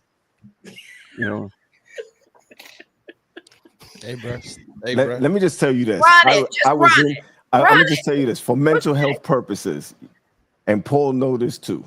I'm in my bed 9:30. I didn't say I'm sleeping. I'm in my bed 9:30. My phone keeps going ping, ping. You said you in your bed at 9:30, but what you not doing? I'm not sleeping though. I'm in praise there. God. Praise I'm God. in there. You in there. I told y'all. I just want to be the first one to say. Yeah, I said. yeah. No, I'm in there 9:30. Then I get the watermelon. Hey, won't he do it? And deposit seeds. God is such a great God. and deposit seeds. Come on. I just Alexa add watermelon to the shopping list. Still trying to It's already there. You already got the watermelon on the list, bro. I just want to make sure Alexa has it because she goes by the Alexa list. All right, Paul, we at 10:23. Where you at? What? Come on. Goodness. Run it. Run it. Hey, so what happens here? Because I'm not a scripter. What happens? Anything. No. I told you. I said, let us take this higher. I opened up the window and the door, and you refused to walk through. Look at TJ. You got everything. Yes, TJ said yes. Seize deposit. Yes. Come on. Well, I just want y'all to know that I really started because I really wanted to talk about mental health and men. And here's the question that we probably have to just do a carryover probably to next week. Should we test our spouse? I mean, who we're dating before we get married, or before we or in dating? The whole family. That's the purpose. The whole family, not the person. The whole family. Look, I put that out there on Facebook one day. I was like, look. When you sit down on your first date at the table, make certain that you got an assessment. I saw that, twin. Listen, because it's real. Make sure you got an assessment. Hold up a second. I want to go back to the question. What was the question though? Because you made it relative directly to men. But remember, the first thing we saw, I was directed towards men, but Charlemagne answered everybody. Mm-hmm. right? What was So your specific question, though? it was men. It was men. What about men? What about men? Should we do an I mean, assessment? Are y'all- When you're dating, should you look into their mental health? Yes. Bruh. But here's the thing: we see it. If it's there, we see it. But the question is, do we sort of skip it? Like, do we say? Yes, we see the red flags and still We be like, see it. nah. What are you saying? In the beginning, if I remember correctly, you were asking your question along the lines of, what is it about us that doesn't value therapy? And one thing I can definitely tell you, because I'm talking to a lot of men in that space, is that the reason why they don't go to therapy, number one, is because they don't trust it. But then we don't operate in environments that support us being vulnerable anyway. Because most of the men that I talk with, and what I'm about to say, I'm not saying to tear women apart, but a lot of times when they discuss being vulnerable, the general consensus is, I'm not vulnerable because when I open up and I say my piece, either what I say is used against me later on in a challenging situation. You're correct. Or like whenever I open it, the conversation is then turned around and it then becomes more about her than it is about what I'm expressing. Hold on. That's how men think. That's how men think. Well, I'm not saying that's how men in general think, but there are a large number of men who think along those lines when dating and are in relationship. Truth be told, a lot of them in marriage as well. Whenever I take this to my counterpart, you know what I'm saying, or my partner, like I get what I'm saying is never, you know how men in relationships sometimes becomes problem solvers all the time, instead of sometimes just sitting and listening to your woman. And sometimes she already know 95% of the time what she want to do. She's just taking it to you so that we can create connection. Right? She already know what she want to do, but you jump into solution mode and immediately she's turned off. But what the flip side of that looks like in terms of therapy for us is that when we come and we open up, it's either used against us or the conversation gets turned around and it's not made about me anymore. It's more made about you. And so if I can't get that kind of security, or if I can't get that that safe place here, what make you think I'm going to go to a therapist's office and get that kind of safety or care? So that's when you yeah. So can I talk about the dating part? Pat, don't forget what you say. Because I think I do believe you need to know family, mental, and medical health, especially if you want to have a child. Right? There are things that you need to know about this person, especially if they've already created children, that you definitely need to know, right? The other part of that is, to Quest's point, vulnerability and all these other things. I think we look at a lot of like metrics, like what do they look like? Where do they go to church? All these other things. But emotional intelligence is something that we have to be mindful of. Yep. Right? Emotional intelligence, the ability, like I can converse with somebody and I don't have to ask, so how was your mama? How was your dad? Just, so tell me about your life growing up. Like, what did you like doing? What was something? And those conversations lend themselves to you learning like family systems. And it's done in such a way to where I'm not interviewing you. I'm not investigating you. I'm just asking you common questions. But emotional intelligence is something that is lacking, and that it's, as someone who's in the single world, it's very interesting to talk to Black men about emotional intelligence. It's a fleeting thought. You're absolutely right. I mean, and I believe, this is what I believe. I honestly believe that one of the, let me put it this way. And if I have to go back again tonight and tomorrow and Wednesday and go back over what Quest just said, I know that that's a big deal for me going to therapy. It's a very big deal for me going to therapy. Let me share this with you before you come on, Pat. I saw this video months ago. I shared it with you when the men were around. This guy, he has this spool of wire that he has had since he was in high school. Now I don't know if you ever seen the spool of wire, Pat. You remember when you used to work with Uncle Dixie, and Uncle Dixie used to have this spool of wire, right? But it's just wide, okay?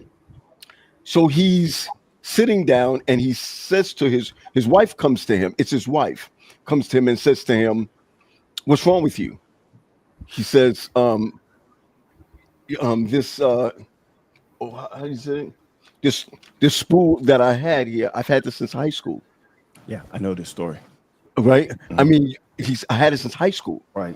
And she says, so what? He said, you don't understand. It was a spool of wire, and now there's no more left. It's just was my. I feel like I'm missing something, and she dismissed him. Like, what is wrong with you? Whatever. I thought it was a bigger problem than that, and walked off. And he said in the camera, because she was videotaping him, right? He said in the camera, no, she said, "Is that what you're crying about?" And he said, I've had this since I was in high school. That's all he said. I had it since I was in high school. And that will cause a man never to bring his issues to her again. Oh, it's done. Because it's done. It's over. Because his heart, he gave her his heart that he probably could say to his boys, "Yo, man, Negro, I had this since high school, and that was gone." It's like, man, it's like I don't even know how to think anymore. It's gone. And she just dismissed that. When people dismiss how you feel, and I'm gonna say something, I don't care if this individual watches this. I was so hurt about something that happened on my job. I was so hurt about something that happened at my job, and I explained it to somebody on my job who has the opportunity to do something different for me on that job.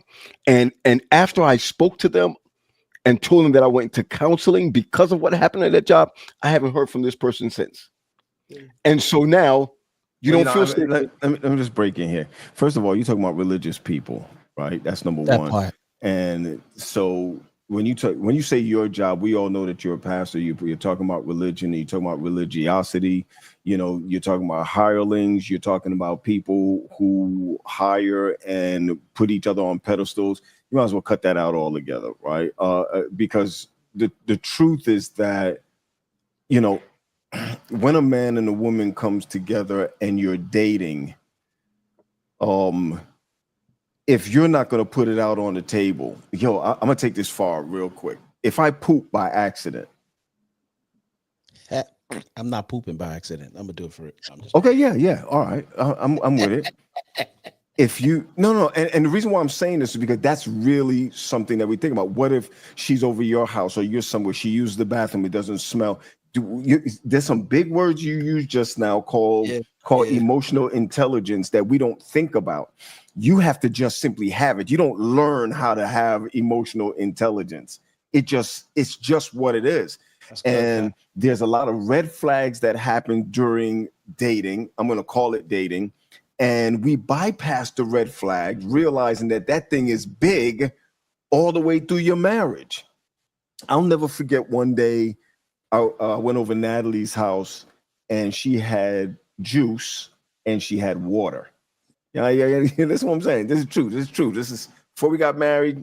She up there in Huntsville. She had her own apartment. Big deal. You're a student with your own apartment. She had juice and water.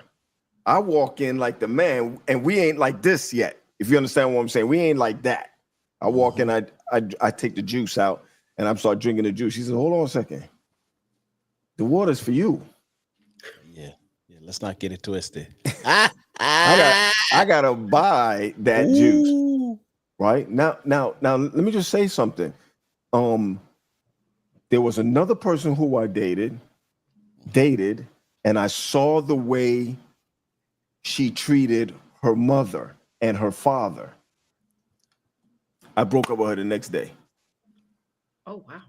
The next day I broke up with her. And I knew the reason why I broke up with her. But when I go back to looking at Natalie's the same way principally that she has been all through her life. right? It's the same thing with the car. It's the same thing with her house. It's the same thing with decorations. If I didn't like that Jew statement back in the day, which I still have a little piece of it right here. If I'm talking about it, and look at these therapists. I hate these therapists. If I'm talking about it now, then there's a little injure that happened back then and there. I don't like texting with them. I'm just trying to tell you that. You Okay, can look good, at them good, right good. away. As soon as I finish, they say, he's triggered right now.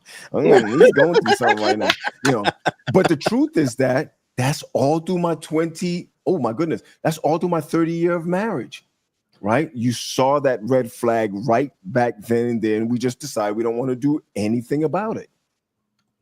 I think where I'm getting at. Peace, let me say this one more thing. Desire was more for you to have whatever it is that you were seeking than it was to identify and really honor that red flag. It took me a while to get that too, but what happened is over here it's not called red flags, it's called red lips. It's called red lips. Red lips. My.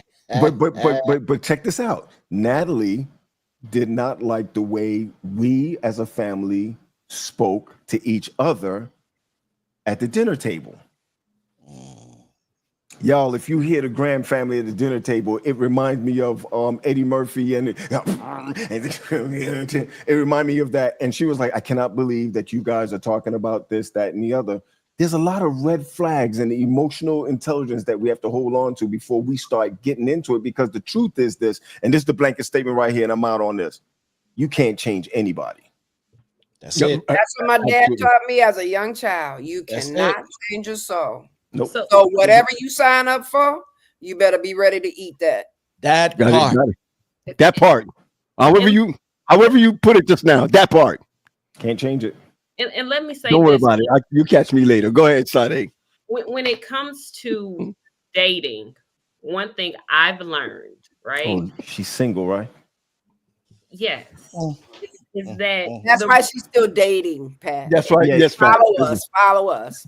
The red flag. Emotional intelligence.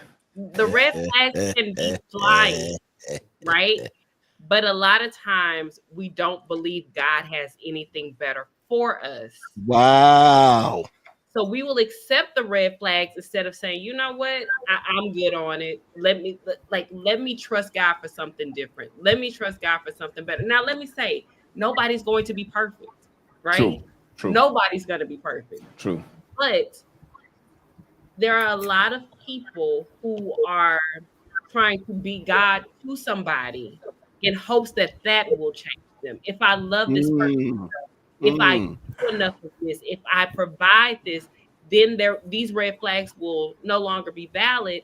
But what it's really saying is, God, I don't trust you with this part of my life to do what I want. So I'm going to just deal with these red flags and say, it's okay. Y'all talking about God on here, Paul? Practice, we say we trust God, but at the end of the day, how much? There you go, sis. There we go. Now we're talking. And let me say this right away. It's what Suzanne said.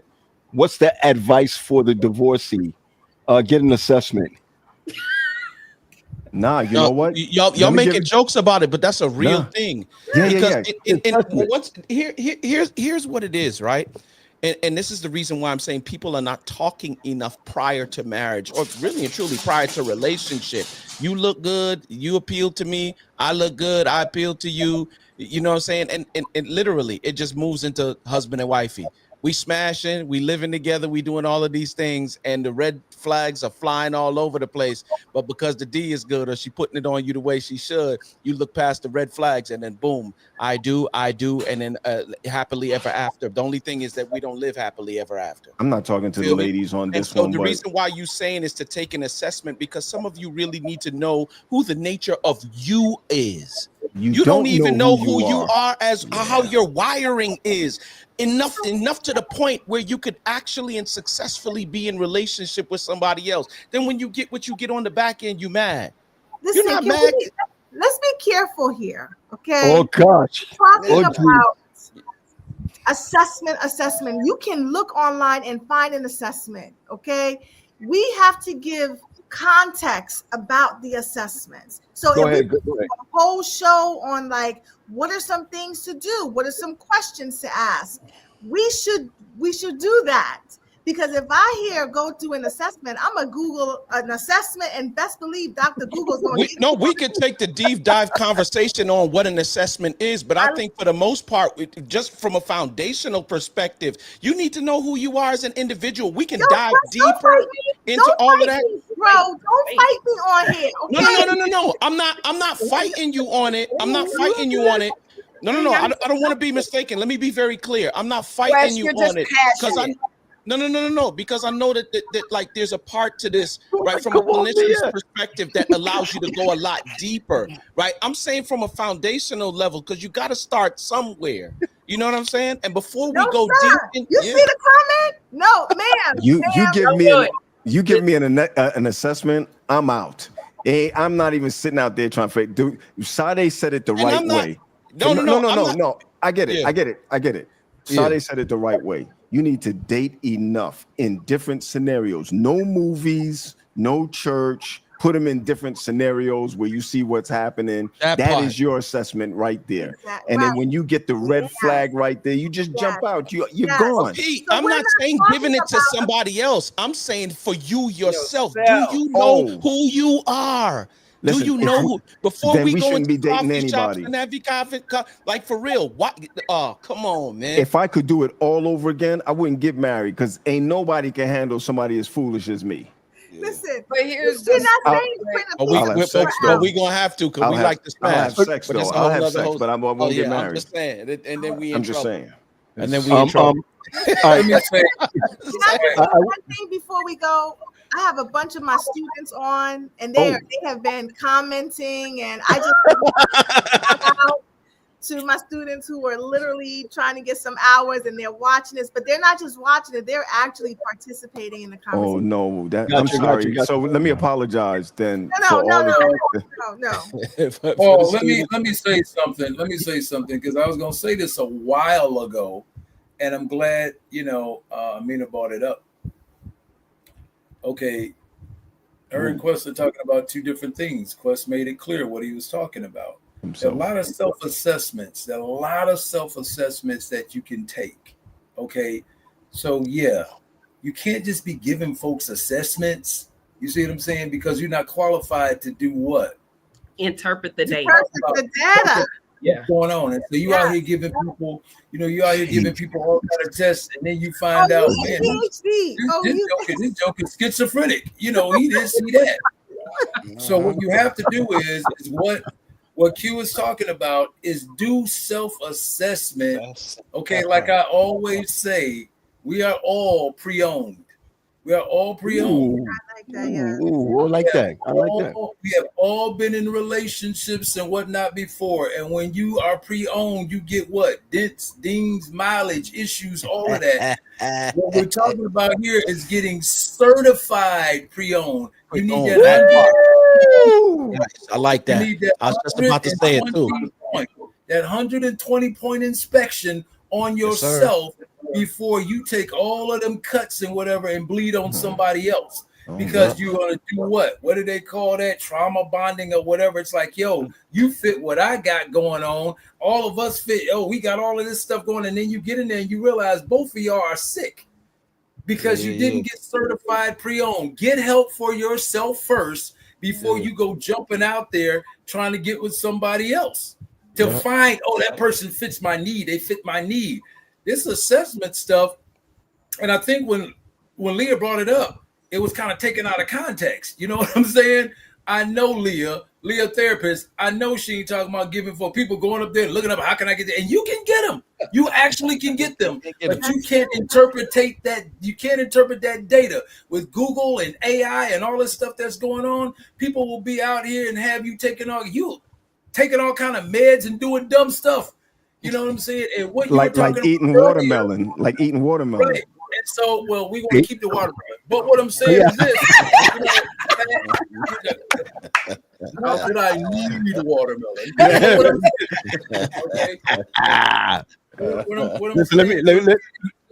And I guess that's because my grandfather had a farm growing up. He grew watermelons, and we used to just go down there and pick them and just bust them open and just eat them as kids. So I then deposit seeds. And that's the problem. And this is why we need assessments, because there's a lot of seed depositors. Right. And then we have the offspring, right? Or the fruit thereof. But hold on a minute, Liz. Hold on a minute. Paul was talking about medication, okay? And we kind of skipped over medication, okay?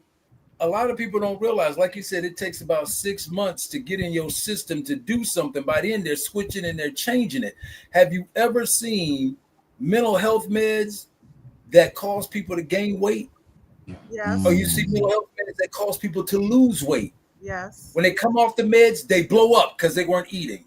Yeah. When they come off the meds, they lose weight because they were eating everything in sight. Yep. They call these medication trials. You know, it's like when people say, you know, well, I went to that doctor, he has his own practice. He's literally practicing. That's why they call it practice. He's literally practicing on you. So you really need to do your research. You really got to do your research when you're thinking about putting your kids on medication and whatever the case may be. Or yourself, really Doc. Studies, or yourself, whatever. Or When you take it, whatever. You have to look at all of that and not just take what they say. This kid needs this. All right, so I'm gonna give it to him. He's the doctor. He should know. No, not necessarily, because everybody that has a license does not know how to drive well. Wow. Everybody one that thing I has want to say. a license does not know how to preach well. My. Therapists, people that are therapists, don't mean they know everything well. Like you, okay. Anyway, I hear that, man. All right, Let me land. Let me get ready to land the plane. Go ahead, Sade. Let me land the plane. Go ahead, Sade, and I'm One landing thing the I plane. would say in dating, to be very honest and transparent, is that sex before marriage makes red flags look like roses. Oh, what was that? She didn't finish. Say it again. What? Sex before marriage can make red flags look like roses. Yes, they can. Red roses? Red roses? Red roses, because you were so distracted from what you're doing physically that you're not able to objectively look at situations. Red lips. You're on a natural high, and you don't even realize, did this man just cuss after we finished? Like, did he just tell me I gotta leave? Like, oh, he just. But you should see it because roses smell like boo. Oh, it depends what kind of fertilizer it's in. I just wanted to know. I just wanted to know if the red roses look like the lips. You know what I'm saying? Leah and Sade. Hey! Don't do that. Look at Leah's lips. Look at the contrast. Look at the contrast of her lips and her generation. Come on. Did you say the generation? All right, bro. Somebody said all roses have thorns. Come on now. I know y'all about to leave on that. I'm not adding, but what you said is golden. I don't care what you say. That joint is golden, and it's not only golden as a single person, but also marriage. Those of us who are married or been married, that you got problems and you have sex and you forget the problems for the next 2 days or 3 days or 4 days or whatever. It's like this layer that goes there. Sex is a gift, but it also jacks up a whole lot of stuff. But It gives me amnesia. We have to go back to just being human. Yeah. If you look at Maslow's hierarchy of need, right? Oh, come on. Level of Maslow's. Listen, but let's kind of work with this thing. Yeah, at the base level of Maslow's hierarchy of what? Needs. Yeah, needs. Sex is at the lowest level. Yes, sir. Sex is at the level with air. Sex is at the level with water.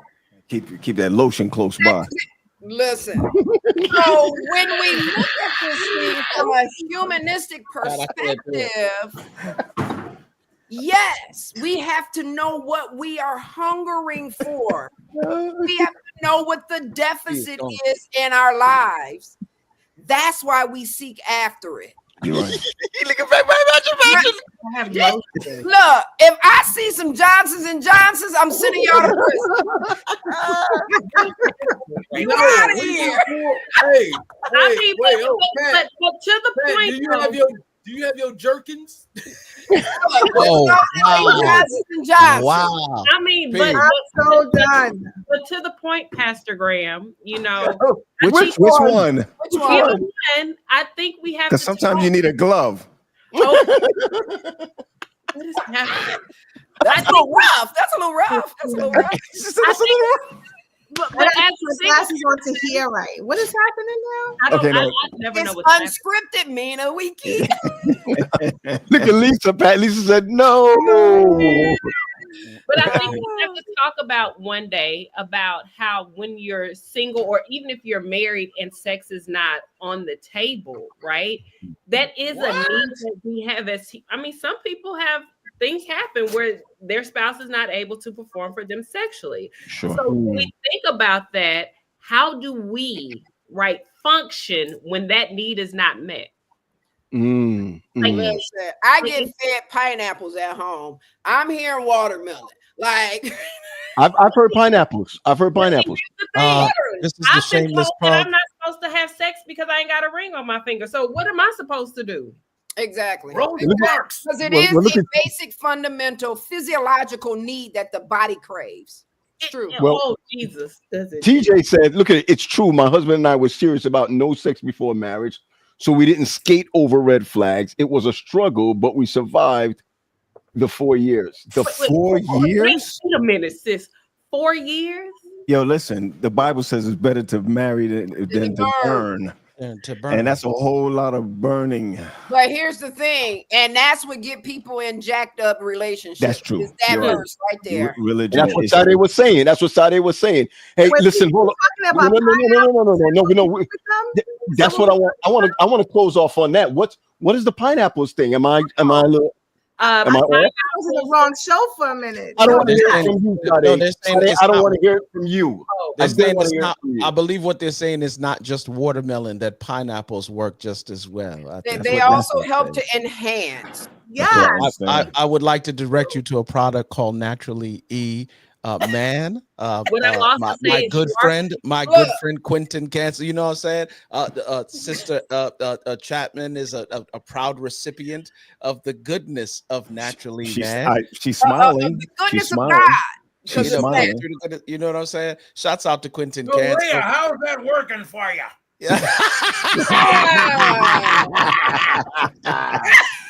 All right, everyone. Listen, folks, we just want we got the 2 minute mark. We got the 2 minute mark, and here we go. Though it wasn't my plan.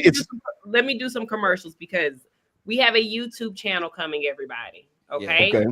This YouTube channel will be where we will be hosting our lives. We will be pushing this to YouTube every Monday. So we want you all to start following us now. We are The Bridge Unscripted Live on YouTube. Wow. We will be hosting there and there only, not immediately. We're going to give you some time to learn the system, but that is where we will be.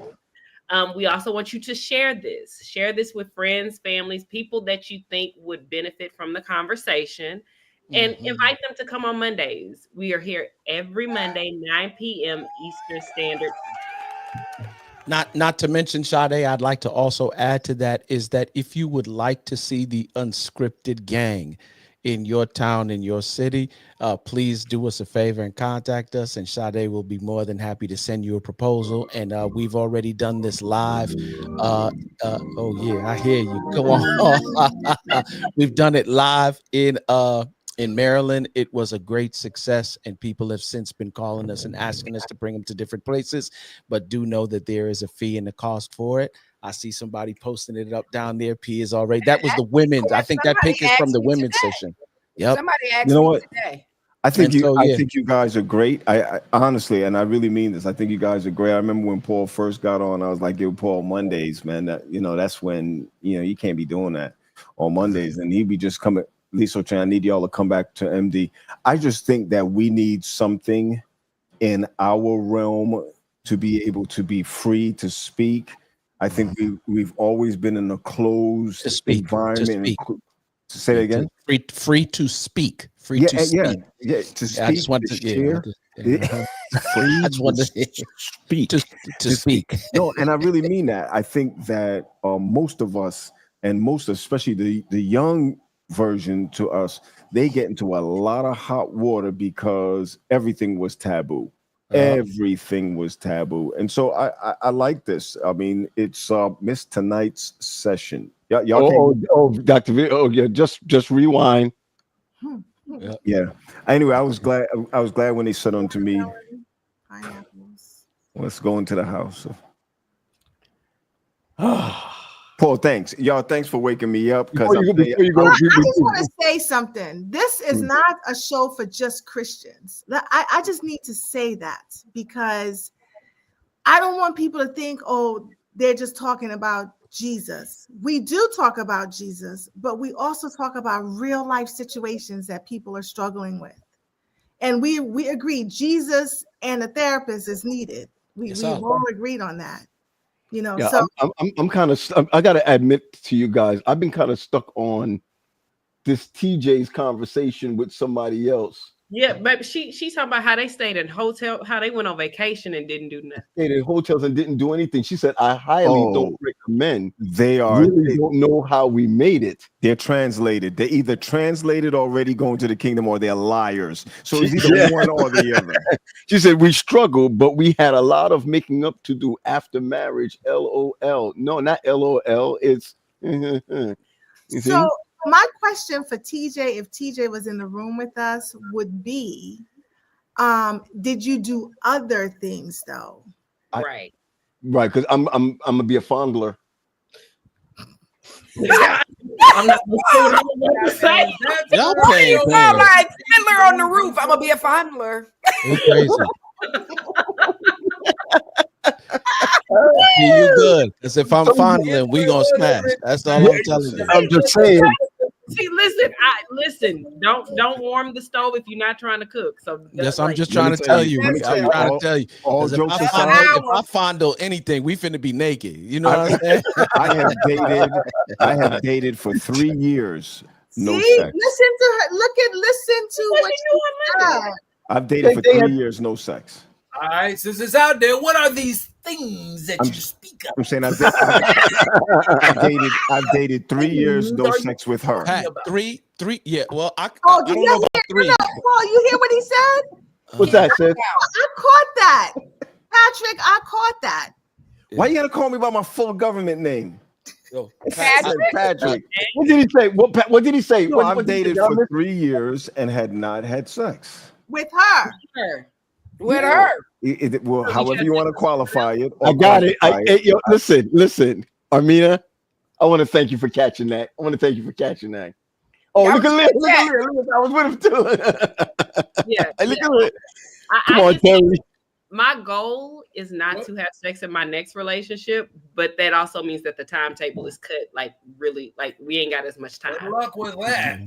LNG White Style, 3 months. He said, good luck. So what we're not talking about is being real. We got to be real, y'all. Like the body, once it has received a certain level of stimuli, it will begin to seek after that. You might have to buy the rose or one of those things. I'm crying in ovulation tears. I just want to say I successfully did it for a little bit over 11 months. I just want to say that. The A rose? little bit over 11. A little bit over 11. And it kind of helped because she was living in Charlotte and I was living in Atlanta at the time. So I would only go. That's it. Well, I'm sorry about that. Atlanta to Charlotte, I would have walked for it. That ain't close enough. That ain't close enough for me. Well, I'm telling you, that was my year of discipline. I'm proud to say that I did it. I did it for that long because I was living in the A and they was checking for. I'm sorry. I'll tell y'all this. It can't be done. I was working in Buffalo. I was pastoring in Buffalo. Wendy was living in Queens. And I'm gonna tell you this. She'll tell you right now. When I came down to visit her, she had me sleeping on the floor. That's 8. I slept on the futon. Listen, it You can was be done. Boaz, huh? I was a broke ass. What did you say? Boaz? Boaz. Yeah. No ass. In reverse. I was no ass. In reverse. Let me just say to you, Red Lips, it can happen. What's her name? Sade. It can happen. You got have enough willpower. It can happen. I mean, if you have to buy, you see, whatever happens in your mind, it actually happens. So it's no matter what goes through, you just buy the rose or buy one of them. I just want to be clear. All right, I want to thank everyone for coming on tonight. And these are conversations, though, y'all, for real. That I believe people are struggling. Yes, ma'am. Yes. People are struggling with it. Right? People are struggling with this. Oh, absolutely. Yes, I was. But not at 11. But not at 11 o'clock. You know what? And I know I'm not a part of the gang except for y'all taking my truck and driving all over the place with it. But one thing I can say, we fed you. Did Paul pay all of the bills? You know, for your I got 3 of y'all to pay. I got 3 of y'all to pay. I did eat well. Armina, you're right. I did eat well. But one of the things I'd love for you all to talk about is maybe you did it already. Sexless marriages. Yeah, we got to. Sexless marriages, because there's a lot of sexless marriages across the board. And there are people in the church that are now, and this is no jokes, I'm not even making no jokes with this, who are now the bed is undefiled. And that's not just with church, but our Black people are now like, yo, let's swing. Let's come together. If we all agree, it's fine. I'd love to hear that conversation. Look at Paul. We have tapped into, if we agree with it in our bedroom, it's okay. If we agree with it. Yes. Yes. Are you saying? Hold on. I'm looking at the time. It's 11:01. Armina, so you're saying that if you and hubby agree with it, then it's okay? I didn't say that. I said we as a race of people have come through it's true. an agreement that if we agree with it, then that's what happens. If we agree, because in our denomination, we don't even talk toys, right? That's right. That's right. If we agree on toys, then hey, it's all good. Listen, one of them toys, and the reason why I keep saying it over and over again, because there's somebody from a church that has the rose, and the rose has killed their marriage. All I'm gonna say is this: you can't compete with you can't compete with. No, seriously. I'm just saying, you can't keep up with electricity. On earth, Paul, this is true. Keep up with the bullet and nothing else. The reality is, if you enter into that, I'm telling y'all, whatever you introduce into the body, right? Stimuli. The body is going to begin to crave that thing. Yep. And you are going to be vastly disappointed when your man cannot go 1,000,000 miles a minute. Well, just trying to tell you. I'll be getting all them phone calls. Hold on. I want all of us. Hey, Leah, you can if you take naturally man. Hey, look, and it still ain't 1 million. That's why you gotta, forego. Yeah, no, it's true. Little rolls so that you can keep up with what's gonna be natural. Like, or you gotta keep using the mouth all the time. You gotta use the mouth and use it all the time. But listen, the rose does save some marriages. So on the flip side of what you're saying, Pat, the rose can save some marriages. Let me say this. This as a single person, right? About the rose. So how does the rose work? I don't use toys, right? Oh. That's not my thing. Masturbation is not my thing. Like that's never been my thing. I gotta go, guys. No, I'm gonna get fired. But go ahead. Emotional intelligence. Turn around. You're right. It's never been my thing. But what I will say is, as someone who has recently separated from somebody, it is very hard to go from sinning to living right when you still want to sin. I got you. That's the part we have to acknowledge, is that I still want it. There's forgiveness. There's the cross. There's forgiveness. There's holy water. The way Leah just described it, right? And even the hierarchy and the needs.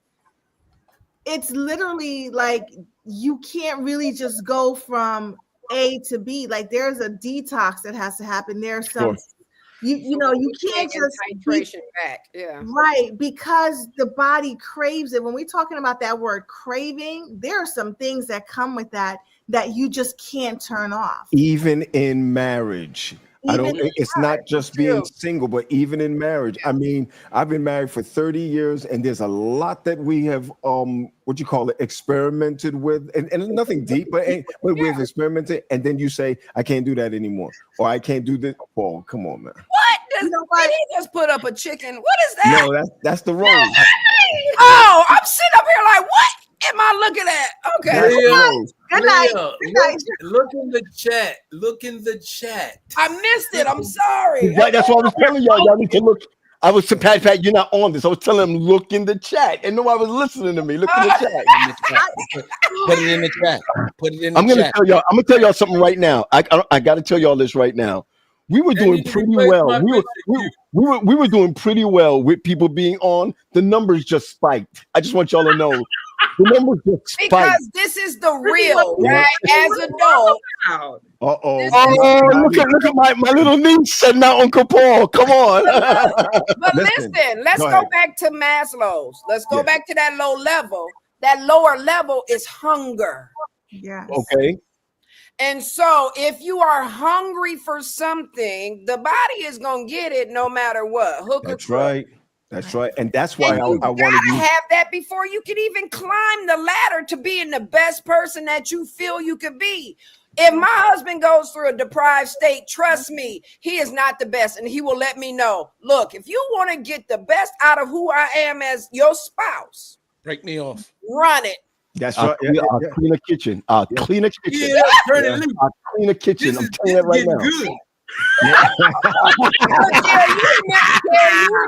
You remember, don't even play.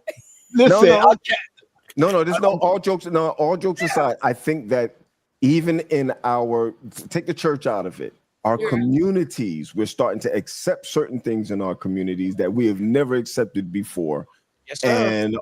And if it was done before, it was way underground. I mean, underground.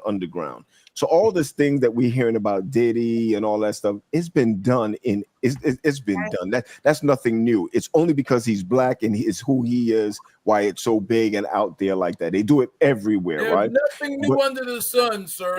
Yeah, nothing. Solomon was doing everything that Diddy was doing with the oil. So it doesn't even matter how many concubines and how many wives? How did he do it? The Bible in Micah says, how much oil should I give? It's two a day. 2 a day. And I think this is important Solomon because was knocking him down. Yeah, he sure was. The problem that I have is that this is what causes mental health deprivation, decline, all mental health issues, because we keep everything inside. We make up things. It causes us to be delusional within our own lives. And we just go absolutely berserk over some of these things. So I like this show. I'm not going to stay up, till 11 anymore on this because I got tomorrow. But I'm going to tell you, I really like this. Y'all got some of the best, and I really mean this.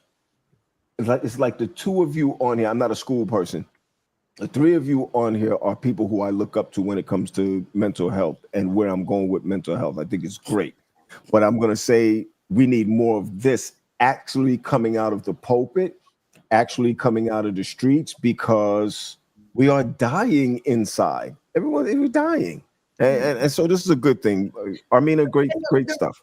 The reason why the numbers are up, and like to Leah's point, people are dying for this conversation because we are not normalizing this. So it seems as though we're doing something wrong.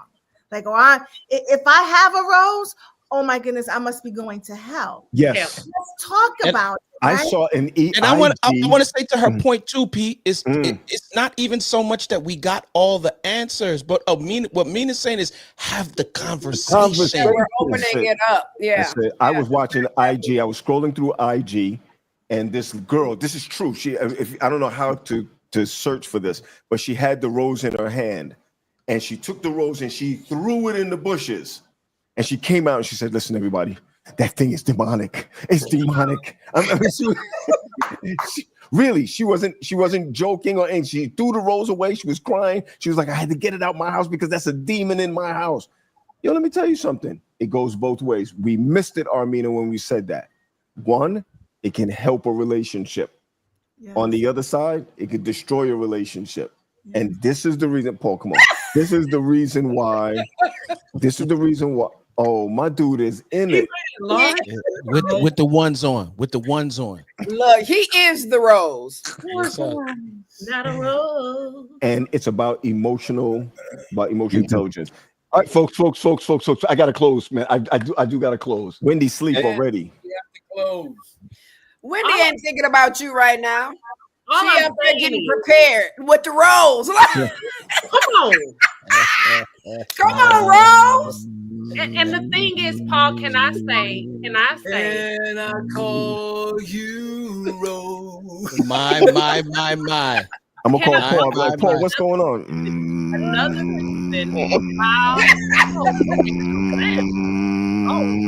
Just don't let it die, though. Wait. Shift gears. Like, what was I'm gonna say, what's the levels? I don't know the levels. All right. Let me play Amina. Let me channel my inner Amina real quick. The time is now 11:11. Let me say. Yes, yeah. Come on. Another reason why these numbers are going up is because people see us being transparent and honest, and they appreciate that. Yep. Right? I feel like I need to give my heart to Christ. I feel like I'm going to do an altar call. Hey, the doors of the church are open. Right. Don't go there. Don't go there. Let me bring it in. Let me channel my inner Amina and bring it in. The time is now 11:11. So is that how y'all end when somebody has to get in and say, "Hey, the time is"? I'm the one. I'm usually the one that be wilding out. Mina destruction one. She be the one quick, fast. Hey, let's rope this in real quick. Yeah, the time is 11:11. And I enjoyed the time that we had together tonight. P, would you ask your final question? He asked for watermelon. Thank you. First of all, let me say this. She's been talking a long time. You see her, TJ? Then her husband just came on, and she just said, "Where you come from, babe?" You realize you were on. Who's her husband, Paul? Who's her husband? LeVar's her husband. LeVar's her husband. Mia wants to go to bed. She was tired. She wants to go to bed. Listen, I got to tell you, my question would have come off of what I was planning. All I can simply say about this whole thing is, what have I learned? And that's what we talk about. What have we learned? Mm-hmm. I've recognized that God is calling each one of us, or God is expecting you, or you are expected to take care of your mental health. That's it. Not just even ourselves, but for our children. The best care. And I think it was Leah that said it. No, it was Quest that said it. There's no way you can take care of your family the best way without taking care of yourself. Yeah. You got to put that oxygen. I think Wendy always says you got to put that oxygen mask on yourself first before you can help somebody else. I do want to do this though. I think, and I'm taking something out of Sade's book for a moment. I think we need to continue this next week, right? Where we just left off. Because afterwards, I don't know about you guys, but I get a lot of questions on masturbation, a lot of questions on the marriage bed, a lot of questions on, I'm going to say this. There was a question that was all the way up here. I'm going all the way up. And this question that Carol had asked was, what happens if you have a husband who have mental health issues? Whoa. How do you handle that? There's so many questions that was coming up that we just kept on passing. But I'm going to tell you this much. I think we need to continue this next week because you guys have really elevated the mindset through the clinical, through the clinical mindset. Really have elevated. And I'm hoping that as we move forward, that we continue to have the discussions. Now I'm going to say this, and it's a little bit cryptic for us who we talk back and forth. I like to see that in the past couple of weeks, or in the past couple of weeks, a lot of churches have started to have the conversation. Mhm. I know what I'm talking about, right? Oh, I already know. And, right, okay. And somebody just said part 2 is needed for sure. Also And do I it think this that, week. Don't even wait. Do it this week. Wednesday night prayer meeting. All right, let me not do that because I'm not We gonna don't- be on. We don't have to wait for this, right? Because the way social media works, you could post something and have conversations all day long. It's true. So our part 2 could be a tomorrow where. oh, absolutely. I start now. I'm going to share with everyone, even though we can do it, it's got to be the same time. But I want to share this with everyone that starting tomorrow, I am doing the 21-day reset from 7:30 to 8:30, 21 days, and so after that, I'm free. So we'll in fact, we won't even announce it. We'll just come back on or just put it out there. I would love to continue this discussion, especially for the fact that it opens up real conversations. Can we have these conversations in your 21-day reset? No. We can't have it after. He trying to sell books. That's why. No, here's my issue. I'm kidding, Paul. No. Here's my issue. I'm gonna tell y'all honestly, right? And then I promise I'm gonna land this plane. I did not. I just went back and looked at how many books I've sold, and I have not been a good steward. So when I look back at how many books that I've sold, I was not a good steward. You know, when I'm telling you, it's like when you're selling near 4,000 books, I'm not a good steward. You understand where I'm coming from? And that's just 1 year. So I need to do something so people who have bought the book can come and meet me now. You understand where I'm coming from, or what have you. So it's not that, but I'm ready. I'm getting ready for do this on a Friday night, man. Show them that you really. What's wrong with it? See, that's the problem right there. That's the question that's why I asked the question. That's the problem right there, Paul. When Caught you said you. that, I was Caught like, you. wait, so till 8:30. And look, you faded to black. Wait, how you gonna take us all off? Hey, Really? for real? Wow. Wow. I'm never coming up on here again. This is too late for me. You don't even know what it's like. You don't even know. This is what it's like when we finish and nobody's on with us. All right. Everyone, we want to thank you all for joining us. We want to thank you for joining us. And I'm going to say this, part 2, if everybody's good for tomorrow, part 2. Wait, hold on. I got this video. It says when you put the rose on setting 3. Okay. Stop it. What did it sound like? What did it sound like, Pat? Go I ahead. don't know. I think it's more like. Listen. This is the reason why we can't close stuff, you know. My fault. This All the right. reason I'm why, gone. right? I'm Listen, gone. nobody That sound don't like a say nothing. stick See? shift. Okay, y'all, it's done. We done. What gear we in? What gear we in, Leah? We in 5 or 6? Look. Look, right. I gotta tell y'all right now. I just well, my man is gone. He was gone. Because his watermelon was waiting. You forgot he put in an order. He sent his son to go, right? It is on Alexa. Alexa's calling. I am. Let me say this, and this will be my last shameless plug. And just to double back, I am sincere when I say if you are a parent or a guardian or anyone of a child who has special needs and you need assistance, you can inbox me and I promise you I will find time to make it work. That is what I will say, because that our children are becoming adults who don't know how to navigate life. And we have to advocate for them now. So that is my last serious thing. And I will say, dear future husband, I do not have a role. So whatever you do will be wonderful. Let's go. We good? We're good. Be blessed, everyone. Be blessed. Look at that.